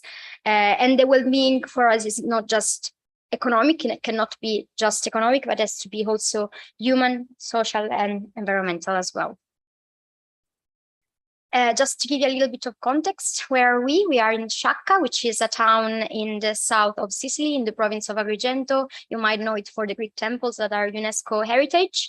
And it is a great example. For example, this presentation 4 months ago, the number of inhabitants would have been 42,000.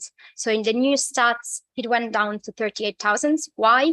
Because there was an economic crisis. Tourism became extremely seasonal because we had the spa. Our town, the ancient Greek name was Terme Selinuntine, the spa of Selinunte. So the people from Selinunte, this important Greek town, would come to Sciacca to do their spa. So it's an incredible important asset, but they were closed 7 years ago. And so from that point onwards, we had this huge crisis because we didn't have tourists during winter anymore. So we had tourists only in August and July. And so this led, of course, from an economic crisis, it led also to a cultural and human crisis. And so what's the problem in Sciacca? The problem is that tourism now has only short stays. Sciacca was only a crossing point between points of interest, touristic points of interest. And this led, of course, to the crisis that I said before. And so it's an issue for Italy, for Sciacca, but it's an issue for the entire Italy. Why? Because tourism is worth of the 12% of the Italian GDP, and culture is worth 6% of the Italian GDP. Nevertheless, in the tourism stats all over the world, we are not at the top. There are people who are managing better their resources. According to us, there are 3 main things that are missing. The first one is awareness, because in one sense we are extremely spoiled by the resources that surround us, starting from in Sciacca, for example, is the sea, or the pottery that is all over our houses, all over our shop, and we don't really don't appreciate that we can just go to the potter and ask for him to match the design of our house, because it is a resource that we have. We can personalize everything. Another issue is the competence. So we miss the skills and the tools to transform that potential in something that is real, that is actual, that is real well-being for everyone. And then the last thing is the connections, because we believe that sometimes there are a lot of networks that network between the people that think the same thing and do the same things. And so this is limited and is not a real picture of the reality and the complexity that surrounds us. So for us, the key is to connect different actors in the community. Otherwise, the development and the well-being won't be for everyone, won't be for the common good, as someone else said before, but it will be just for few people. And we cannot tackle the problem that we have if we do not involve all the concerned people that are involved in the problem. And so what have we done in Sciacca? We have tried to connect people, put people together, which was and might be really difficult, but the starting point was saying to all those people that were together that we're not forced to be friends. We don't have to go out together, but in the city and in bigger areas as well, we all have the same aim, which is to live well where we were born, and maybe to leave even that place a better place than it was before for our children and for the people who will come afterwards. So I'll tell you just a little story of how it all started, because it recalls also other stories that you said of how the real resources can really find out. Is not by maybe government assessments about the number of monuments, but it's by asking the people who really inhabit a place what matters to them. So how were we born? We were born in 2019. There was this meeting called Think Tank SOS for the Historic Center of Sciacca, and there were 27 people. And these 27 people were asked for them, which was the main resource we could really live by. And we received 27 different responses. And of course, they were all valuable, but we understood also that to choose just one resources was not enough. And so this is why also we decided that I think that could really encompass everything could be an open-air museum where you can discover all the resources. And so what we try to regenerate a responsible tourism that is made up, of course, of authenticity, of the uniqueness of the place, of the people, of the relation, of empathy. And all of these cannot be managed by just one or two people, but it needs to be managed by a competent, connected, and aware community. And so this is what we're trying to create in Sciacca. And so we created this 5 senses open air museum in the deep south of Sicily. Agrigento, I think, is one of the poorest and less developed provinces in Italy, according to the stats from Sole 24 Ore. And so really to create this kind of project from the real bottom, not only the bottom of the societal point of view, but the bottom of Italy, it's something that we're extremely proud of. And so who is involved in this project? Of course, it's a community project. So it involves all the people, not only the people who are involved in tourism, but the people of the city as a whole. So we are a widespread info point, so that we thought that the widespread museum, so that we thought that the info points could be widespread as well. And this is something that really encompasses the whole project. We think that you do not need a lot of resources if you put together a lot of people that have different competencies. In this way, we just asked the people who were part of the museum, do you want to become an info point? They already did this, they already gave information to people, but then they were actually trained in order to have an overview of all the touristic offer. And they were also given on-the-fly translator so that they can welcome in every language. And we managed to really fill the language gap.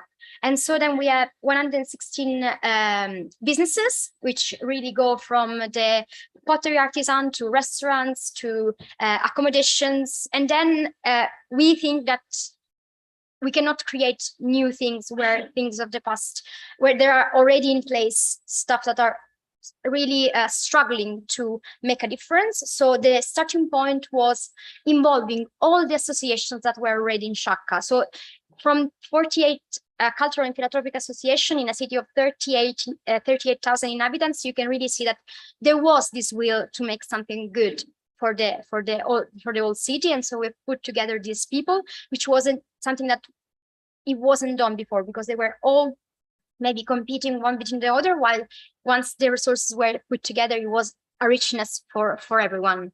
And so a museum as well, accommodation and all of that. And what we did, we tried to create a clear, shared and participated governance to manage all of this through the community cooperative. And so this is just an overview of the, yes, this is just an overview of the people who are involved in the project. And if we go on with the slide, I'll show you what we have actually achieved. So how did we engage the community? We engaged the community in different ways. This one, for example, is the regeneration of an area in Sciacca. And we put together the artisans who did the base and the tiles. We put together, for example, the one in the center is a goldsmith. So he was involved as well, and all the people living in the area now are taking care of the plants that were put there. Why they're taking care of the plants? Because they were involved from the beginning in that project. It's not that someone arrived, did the thing and went away, but they were involved since the beginning. And then regarding, we involved people as well economically. I don't know if this next slide is economically or culturally. So I was telling you about the spa. One of the most representative thing is that we, part of that thermal heritage, there was this mountain, which is called Monte Cronio, which is a strange mountain because inside it has caves, galleries, and in this case, there is a breath from the heart that it goes on since 4,000 years. And they say that also Daedalus actually arrived there when he escaped from Creta. And we reopened this place 10 months ago. We stayed open 7 days a week for August. And in the other 9 months, we opened 2 days a week for 2 hours. And we managed to reach 7,200 visitors, which for us is really amazing. But the most important thing is that is not professional guide that opened this place and that tell this place, is people who took back ownership of their heritage, and they are telling it with such a passion that people, that even the heritage almost goes becomes less important, because the passion of people that really feel it is even more important for visitors. And then economically, environmentally, we know that sustainability is extremely difficult to really reach it, but we're starting from small things.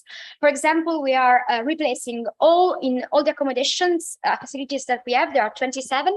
We're replacing all the soaps, the solid soap, with a dispenser made from the pottery of the town, and the soap used inside is local soap. It's a small thing, but it's really starting to make a difference regarding the wastage, that because once you use the solid soap, you have to throw it away, while in this way we can promote local artisans, local soap, and also maybe inspire tourists to do the same at home.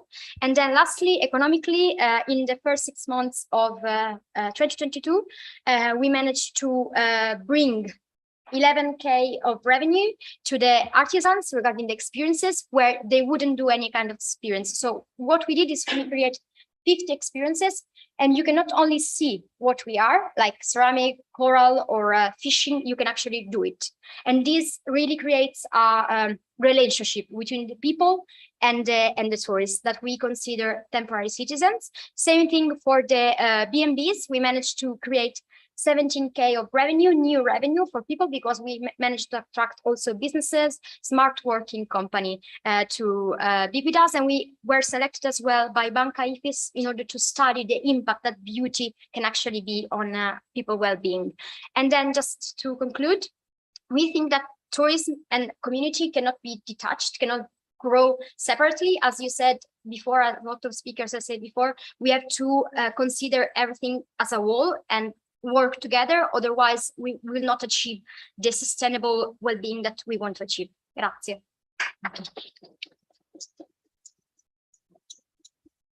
Thank you so much, Anna. I think that Shaka is a great example of where a community and a sort of a connected community is the glue value of a very cultural heritage relevant process. So thank you so much. Thank you. You just have to come to Shaka now and visit us.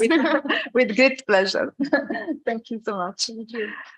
And now we have Pauline Alexopoulou, I hope. And she's of the agency Larnaca and Famagusta Development, and the title is Action Plan Co-Development for Circular Cultural Tourism in the rural area of Larnaca in Cyprus. Thank you so much.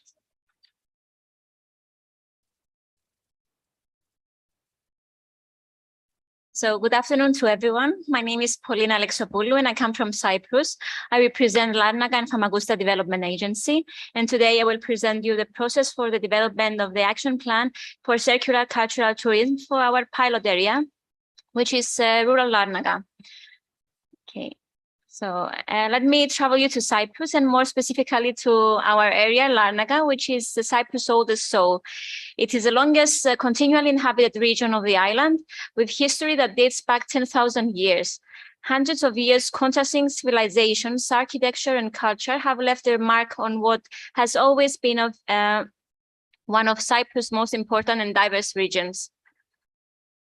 Larnaca city stretches out to thriving rural villages and communities of variety sizes. It has its own character, charm, and scenery.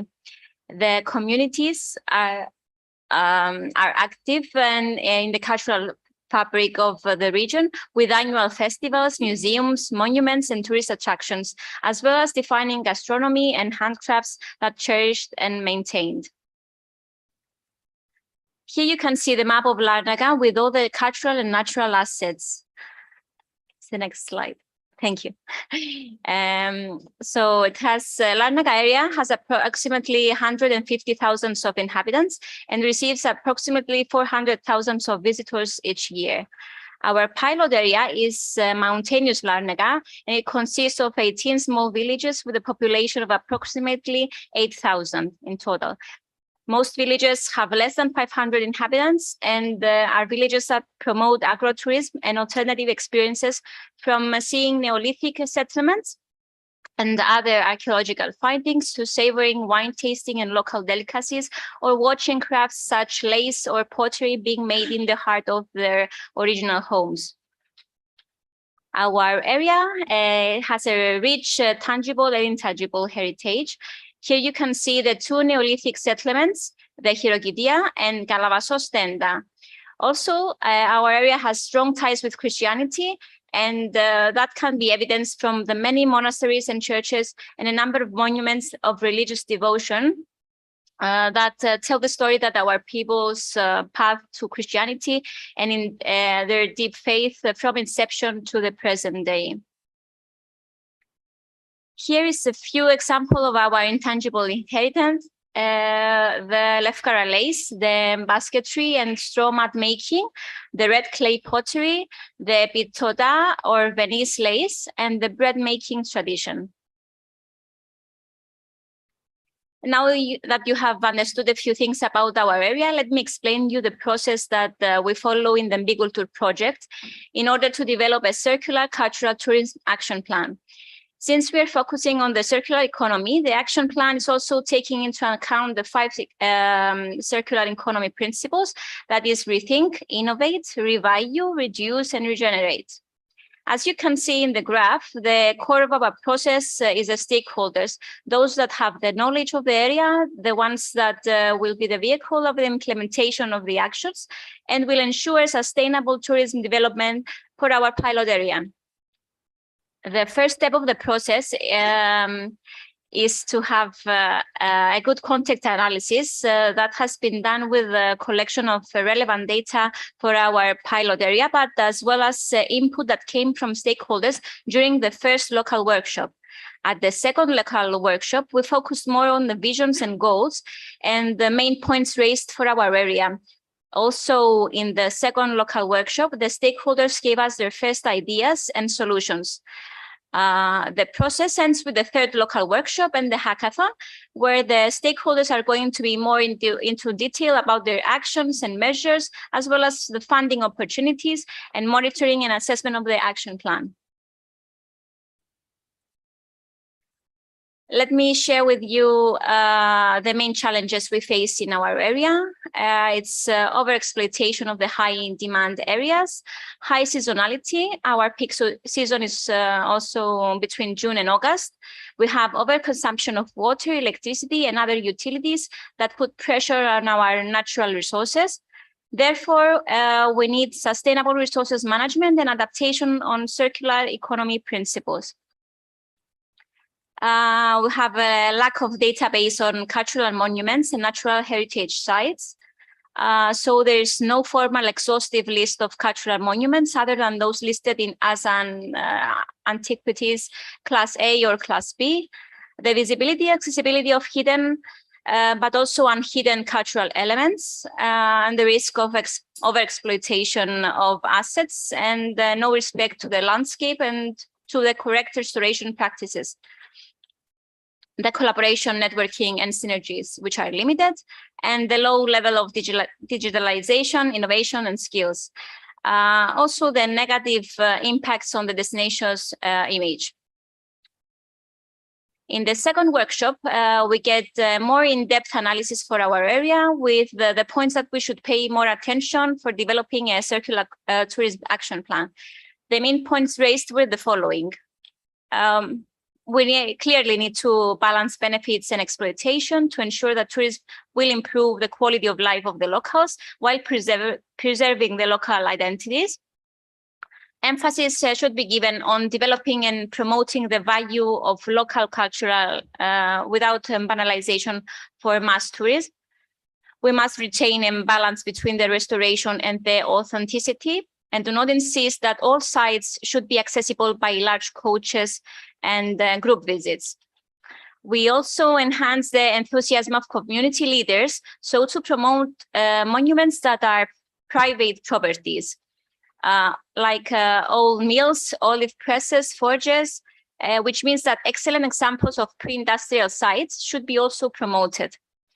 The communication shall be continued between all the stakeholders for networking as well. To achieve the delivery of an exceptional tourism experience, we initially need funding. So we need to link measures with potential resources of funding. To have a successful action plan, we need to focus on practical actions and innovative ideas for cultural tourism. And also the need of improving our tourist product always and services.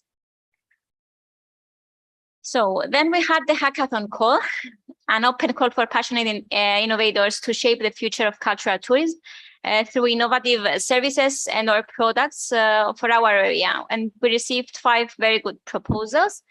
You can see on the slide, I will not take much time on that. 2 of them are festivals and 2 web platforms and the sensorial heritage experience. So the workshops, the hackathon, the individual meetings, and the different with the different stakeholders and the organization of seminars all show the passion and enthusiasm we all share in our pilot area to move towards sustainable tourism. The vision has been agreed by everyone is to make rural Larnaca an environmentally conscious destination, a digital destination that offers memorable cultural experiences and improves the quality of life of the local residents. This vision is based on 6 specific objectives. That is to promote rural Larnaca as a sustainable circular economy destination, to deliver an exceptional tourism experience, to develop and promote innovative methods of for revolutionizing interest in our cultural cities, to strengthen the dialogue, the collaboration, and to create synergies, and to benefit the local society and the environment. And last, to enhance funding and private investments. So here you can see the relations between specific objectives and the different actions and innovative solutions we got. As you can see, all the actions are covering more than one specific objective. Let's take action 1, which is to create a green circular community program We will have a label for tourist business that applies specific energy, water, and waste sustainable management actions in their activities, but also to offer to tourists the opportunity to try to appreciate local products during their stay. Another action is to creation of sustainable indicator system for measuring the sustainability of the destination. For action 2, we have the creation of authentic experiences based on the rich cultural heritage of rural Larnaca, that is festivals, events, and workshops, and the design of a brand for rural Larnaca. The third action is the innovation of a living lab approach as a systematic co-creation approach that brings together business, academia, and all relevant stakeholders for enhancing collaboration. We will create a tourism living lab for rural Larnaca, as well as trainings for upgrading of skills. Also, we will create a program to offer financial assistance to rural Larnaca, by this way connecting measures to finance. The fourth action is the innovative methods for revolutionizing interest in archaeological sites. Here we have the hackathon solutions, the monument app, and Kalos Orisate, and also the creation of an interactive map for Larnaca, a web-based platform that will promote thematic routes and the most important points of interest of the villages of rural Larnaca, such as monuments, museums, hotels, churches, and natural environment. Finally, action 5, which is the design of packages to promote rural Larnaca based on specific areas of interest, which can be promoted by our tour operators. Here we suggest the creation of a multidisciplinary museum, the creation of a database of cultural monuments and natural heritage sites to see which could be connected to create authentic routes based on hidden and unhidden cultural sites, as well as promotional campaign of rural Larnaca. Thank you very much for your attention.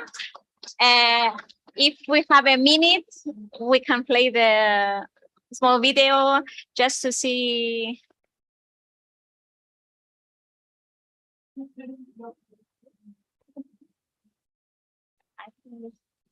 Yeah, thank you.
Thank you so much, Pauline. We all are invited to visit Larnaca. Thank you so much. Thank you. And now the next presentation is, Patrizia Riganti of the University of Glasgow. And the presentation is Cultural Tourism Innovation and Blue Economy Evaluation Approaches. Thank you, Patrizia. Thank you, Maria. I'm terrified because I know that you're waiting for lunch, so I'll try to be quick as much as I can. This is the PDF probably you took. Okay, let me say. Oh, okay, we managed. Let me show you what I'm trying to touch upon. Tourism, obviously. I'm professor in tourism at the University of Glasgow. We are the only one research-intensive university in the UK. I'm the only chair in tourism in a research-intensive university, apparently one of the few in the world, because traditionally tourism is something that you teach in more vocational university. Instead, we have developed a tourism studies group to enhance research and education. We have a big offer in master, only postgraduates, for cultural tourism. We have a Erasmus Mundus program in cultural tourism, and we have just launched a new master in sustainable tourism and global challenges. So also my appointment was a clear strategy from the university to develop tourism research, also considering both the culture aspect, but also the economic aspect, because my colleagues, except one in the group, were all social scientists. So if we go, so I'm the first person who this is not actually working, is it? Is it? Oh, okay. So I'm an architect planner, and I can define myself as a cultural economist. I hope the cultural economists agree. So we'll when we talk about tourism, we need to talk currently also about sustainable development goals. So we had in Glasgow, as you know, a big COP26. So a number of documents and action were planned. This project that has been presented is a great example of raising awareness on the need to shift, to create a paradigm shift in what we mean about tourism. I will mention a couple of projects very quickly that I've got funded project on how evaluation techniques, particularly non-market evaluation techniques, can actually help assessing impacts of tourism and what it means also at UK level, as I will show. The reason why I did a lot of cultural tourism, despite my main interest is cultural heritage, is because at the end, when you talk with decision maker, the first thing they understand is the importance in terms of revenue of tourism for their destination. And if you look, as I will mention in Mozambique, certain developing countries, their whole GDP depends on tourism. Tourism also has been officially defined as a contributor to sustainable development goals. I know that there was a mention this morning about the ineptitude of the sustainable development goals. This is still debatable, and the major UN agencies also are still looking at how we can assess impacts towards sustainable development goals.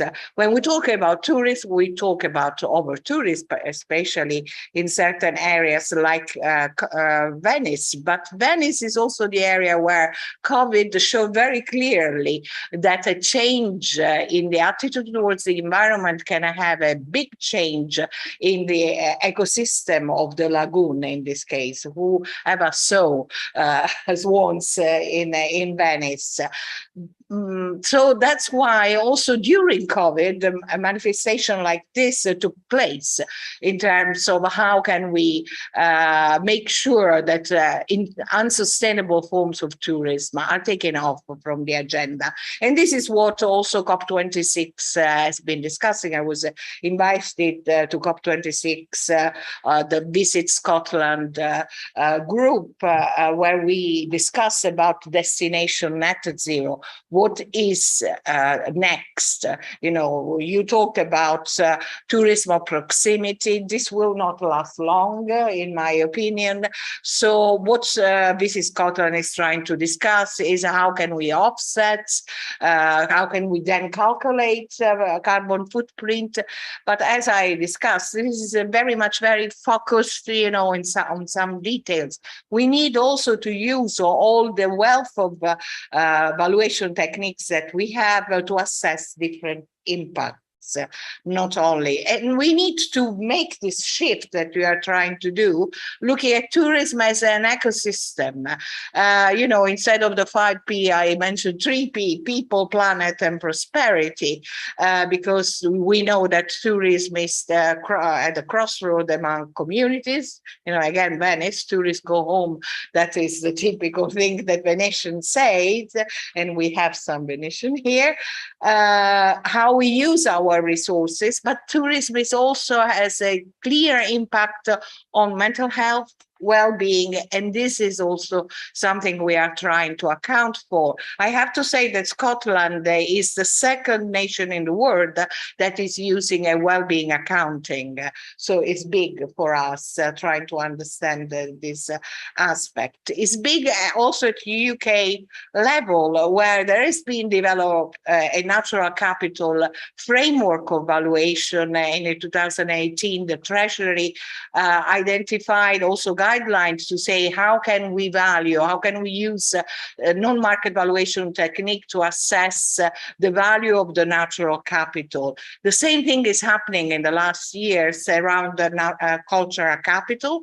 In 2021, the Department of Culture, Media and Sport, the government basically launched the Valuing Cultural Heritage Capital Framework. I'm heavily involved. In fact, I'm in a project with these universities in scoping cultural heritage capital research. So we are actually giving advice to the government HRC on which are the priorities in the evaluation of cultural heritage, because there is a clear need to measure, to inform decision making. This is the purpose.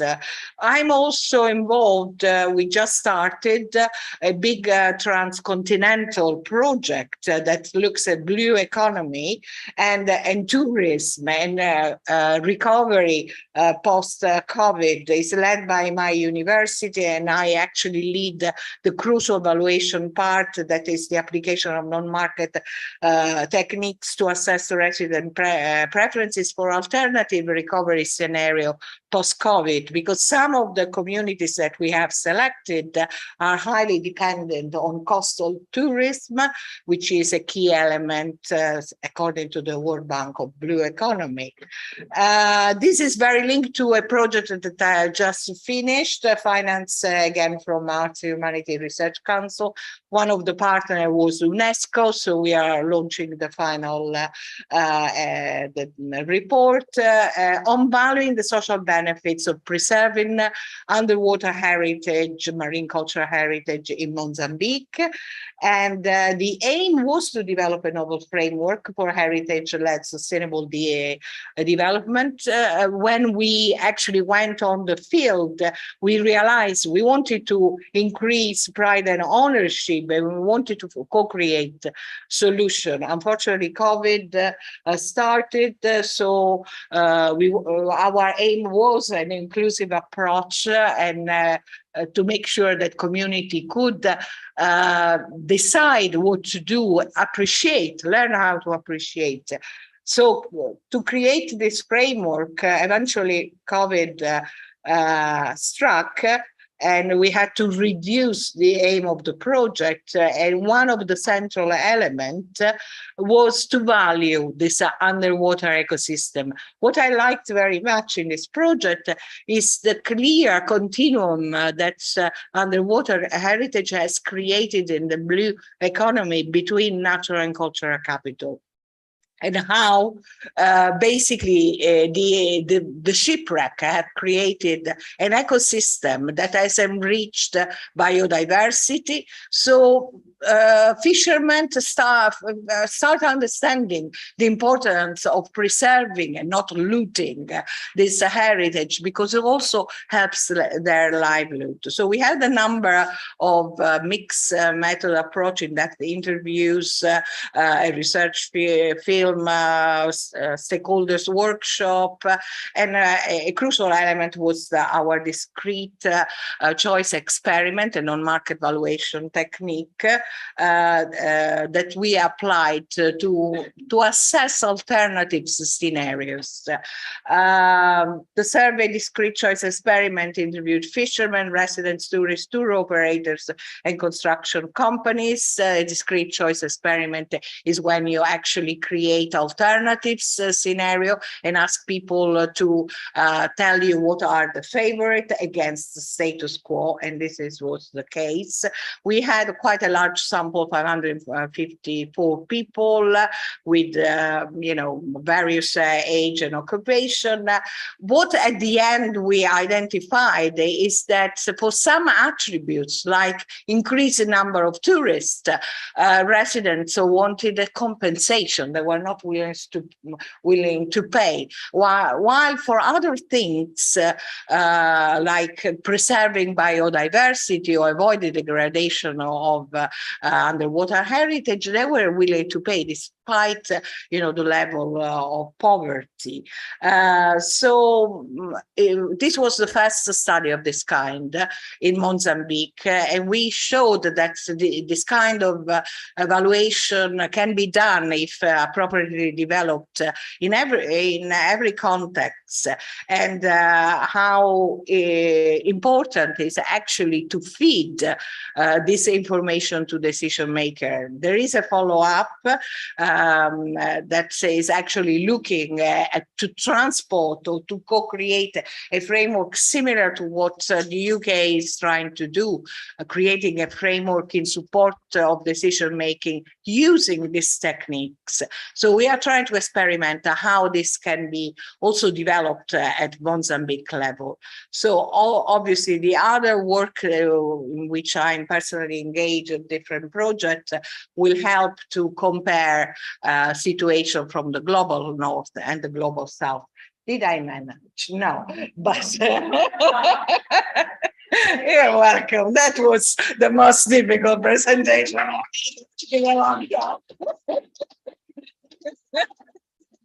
Thank you. And unfortunately, we have another one. Don't worry, just to say hello. Good. Thank you, Patrizia. I think that is particularly interesting, the focus on methodological approach on the perceived value in a touristic process. So I think that also we will have more time for reflect and discuss together after the session. So last one, we have Raffaele Vitulli. That is of Basilicata Creativa, and his presentation is on circular cultural tourism innovation in Basilicata. We will appreciate your effort. No, don't worry. If Antonia can open the file, if not, don't worry. My presentation for today is, I decide from one side to show you which was the really effective growth of the city of Matera in the last 30 years. And some of you maybe know this city, it's really lucky, and we have worked a lot to become before UNESCO site in 1993 and after the capital of culture in 2019. But in reality, in our region, in Basilicata, we have another kind of problem or opportunity in this moment, and all it's related about the small villages. That's the point. As you know, in Italy, we have a lot of situation like Basilicata, a lot of small villages under a not so big number of inhabitants. That's the point. Imagine in Basilicata, we have 131 municipalities, really small villages, and 70% of that villages present under 3,000 inhabitants. In some cases, we have less than 1,000 inhabitants. That's the first point. Maybe when we speak about European Bauhaus, when we speak about how the cultural heritage or the tourism can save maybe this kind of villages, we need also to understand how we can try to realize that issue. We can try to achieve this challenge. because we speak about big city. Also, Matera don't have problem about that, or Shasha. You say before 38,000 inhabitants, no? Okay, so imagine in a small village with in a really natural situation, really like situation. No, there are a lot of small villages in Italy, in Basilicata, a lot who have the opportunity to involve people in a different style of life, and we need to involve people in the different style of life if we speak about green sustainability. But this village are really small. Some village was really locked in this moment because the measure of the village is alone. Sometimes they don't have the public administration who manage this village are not in charge. No, they don't have personnel. They don't have youth people. The data in Basilicata, and don't worry, Antonio, I can tell about that, was in reference, the data in Basilicata, for example, in respect to the number of people who has more than 65 years, has more than 50% of the population. This is, thank you, Antonia. This is the current situation. So as the 2021, we have only 540,000 people, inhabitants in Basilicata. Okay, in that sense, 220,000 receive a pension, split it by anzianity's pension, but also young pension. In Italy, we say reddito di cittadinanza, so say grants. So only 1/3 of the population now working, and a lot of these people are involved in, like employed in the public administration, school services, region government, and so on. Okay.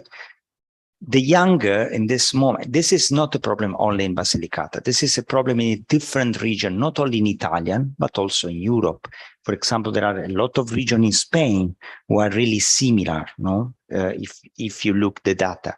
In this situation, another point is about, for example, only in 2021, with COVID for sure, but more or less the situation is the same also if you look in the past, 7,000 people was die, and only 3,500 was born.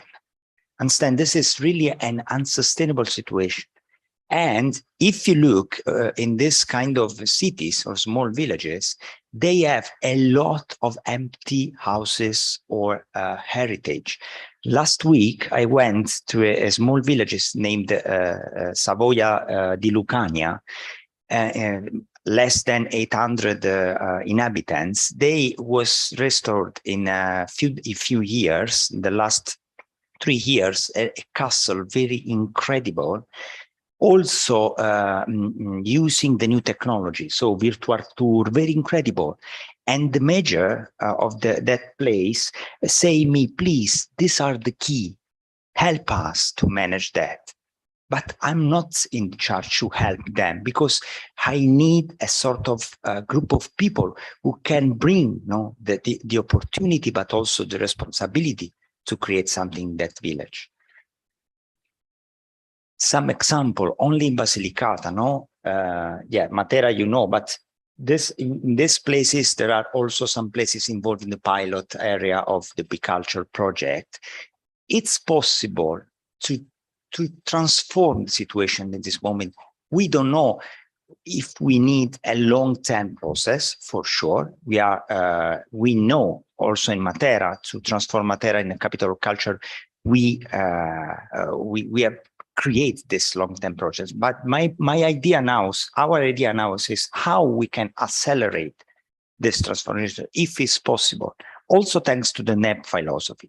So if we talk to the mayor of this village, they feel disarmed. They have no staff. They are not young people. The business in the areas are family run. So imagine that sense, they don't have the strength to invest. To young talent the young talent have no interest in building new businesses in their village, or they don't have experience to do. So what could be the key? Sorry. Just some example. We don't have the answer, but some example. In these cases, thanks to Matera 2019 situation and ecosystem, we have already created this case study. One is in a small village named Stigliano. There is a group of younger who are working a lot with a lot of artists coming from different kinds of Europe. They worked to transfer this sustainable living style in this places.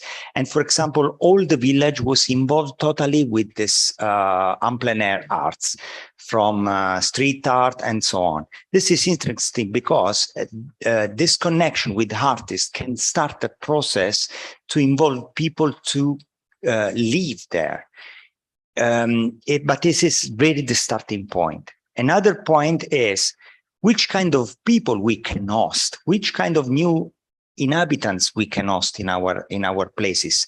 This is, from one side, a good example, but also a bad example. A small village is named Irsina. In that case, it's a small community from London was decided since 10 years ago to live in Irsina. And already now, and also during the COVID, a group of people and family buy the houses and restore their houses in Irsina. We have a problem. This kind of people are old people, more than 70 years. The third suggestion is, during Matera 2019, a small village named Grottole, less than 2,000 inhabitants, was proposed a sort of open call to all people connected with the south of Italy to come back in Grottole for 3 months to help the community to regenerate themselves. In only 1 month, this call was open thanks to the channel of Airbnb. They collect more than 500,000 answer to the call. So the same situation, the same number of our inhabitants of all the region. So it's just to help ourselves to reflect about how the people maybe needs to change life. And I don't know really, but this is also an open question for us. If when we imagine the new tourism, the new way to live, the new lifestyle, the new way to create enterprises, maybe this kind of places, not only in Basilicata, but in general in Italy, will represent for us a place where a new family, a new kind of people, I don't know, digital nomad or something else, can imagine their future. We are not alone, I know. This kind of opportunity also thanks to researchers like you or friends who work in enterprises, in tourism enterprises, can help us to, and also the Be.CULTURE project can understand which kind of process we need to introduce in this moment, maybe to create this long process and long way, and maybe after 10 years we come back here to tell different kind of story.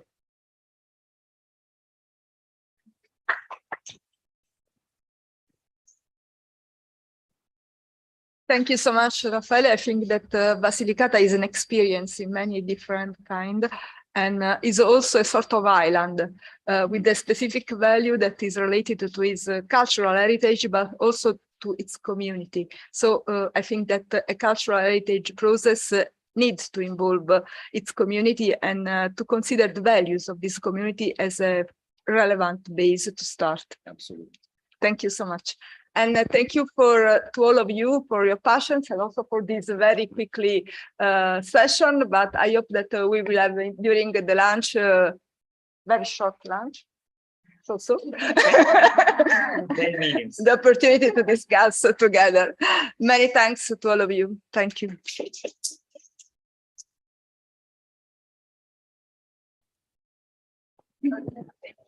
We come back at 3. 15 minutes after 3.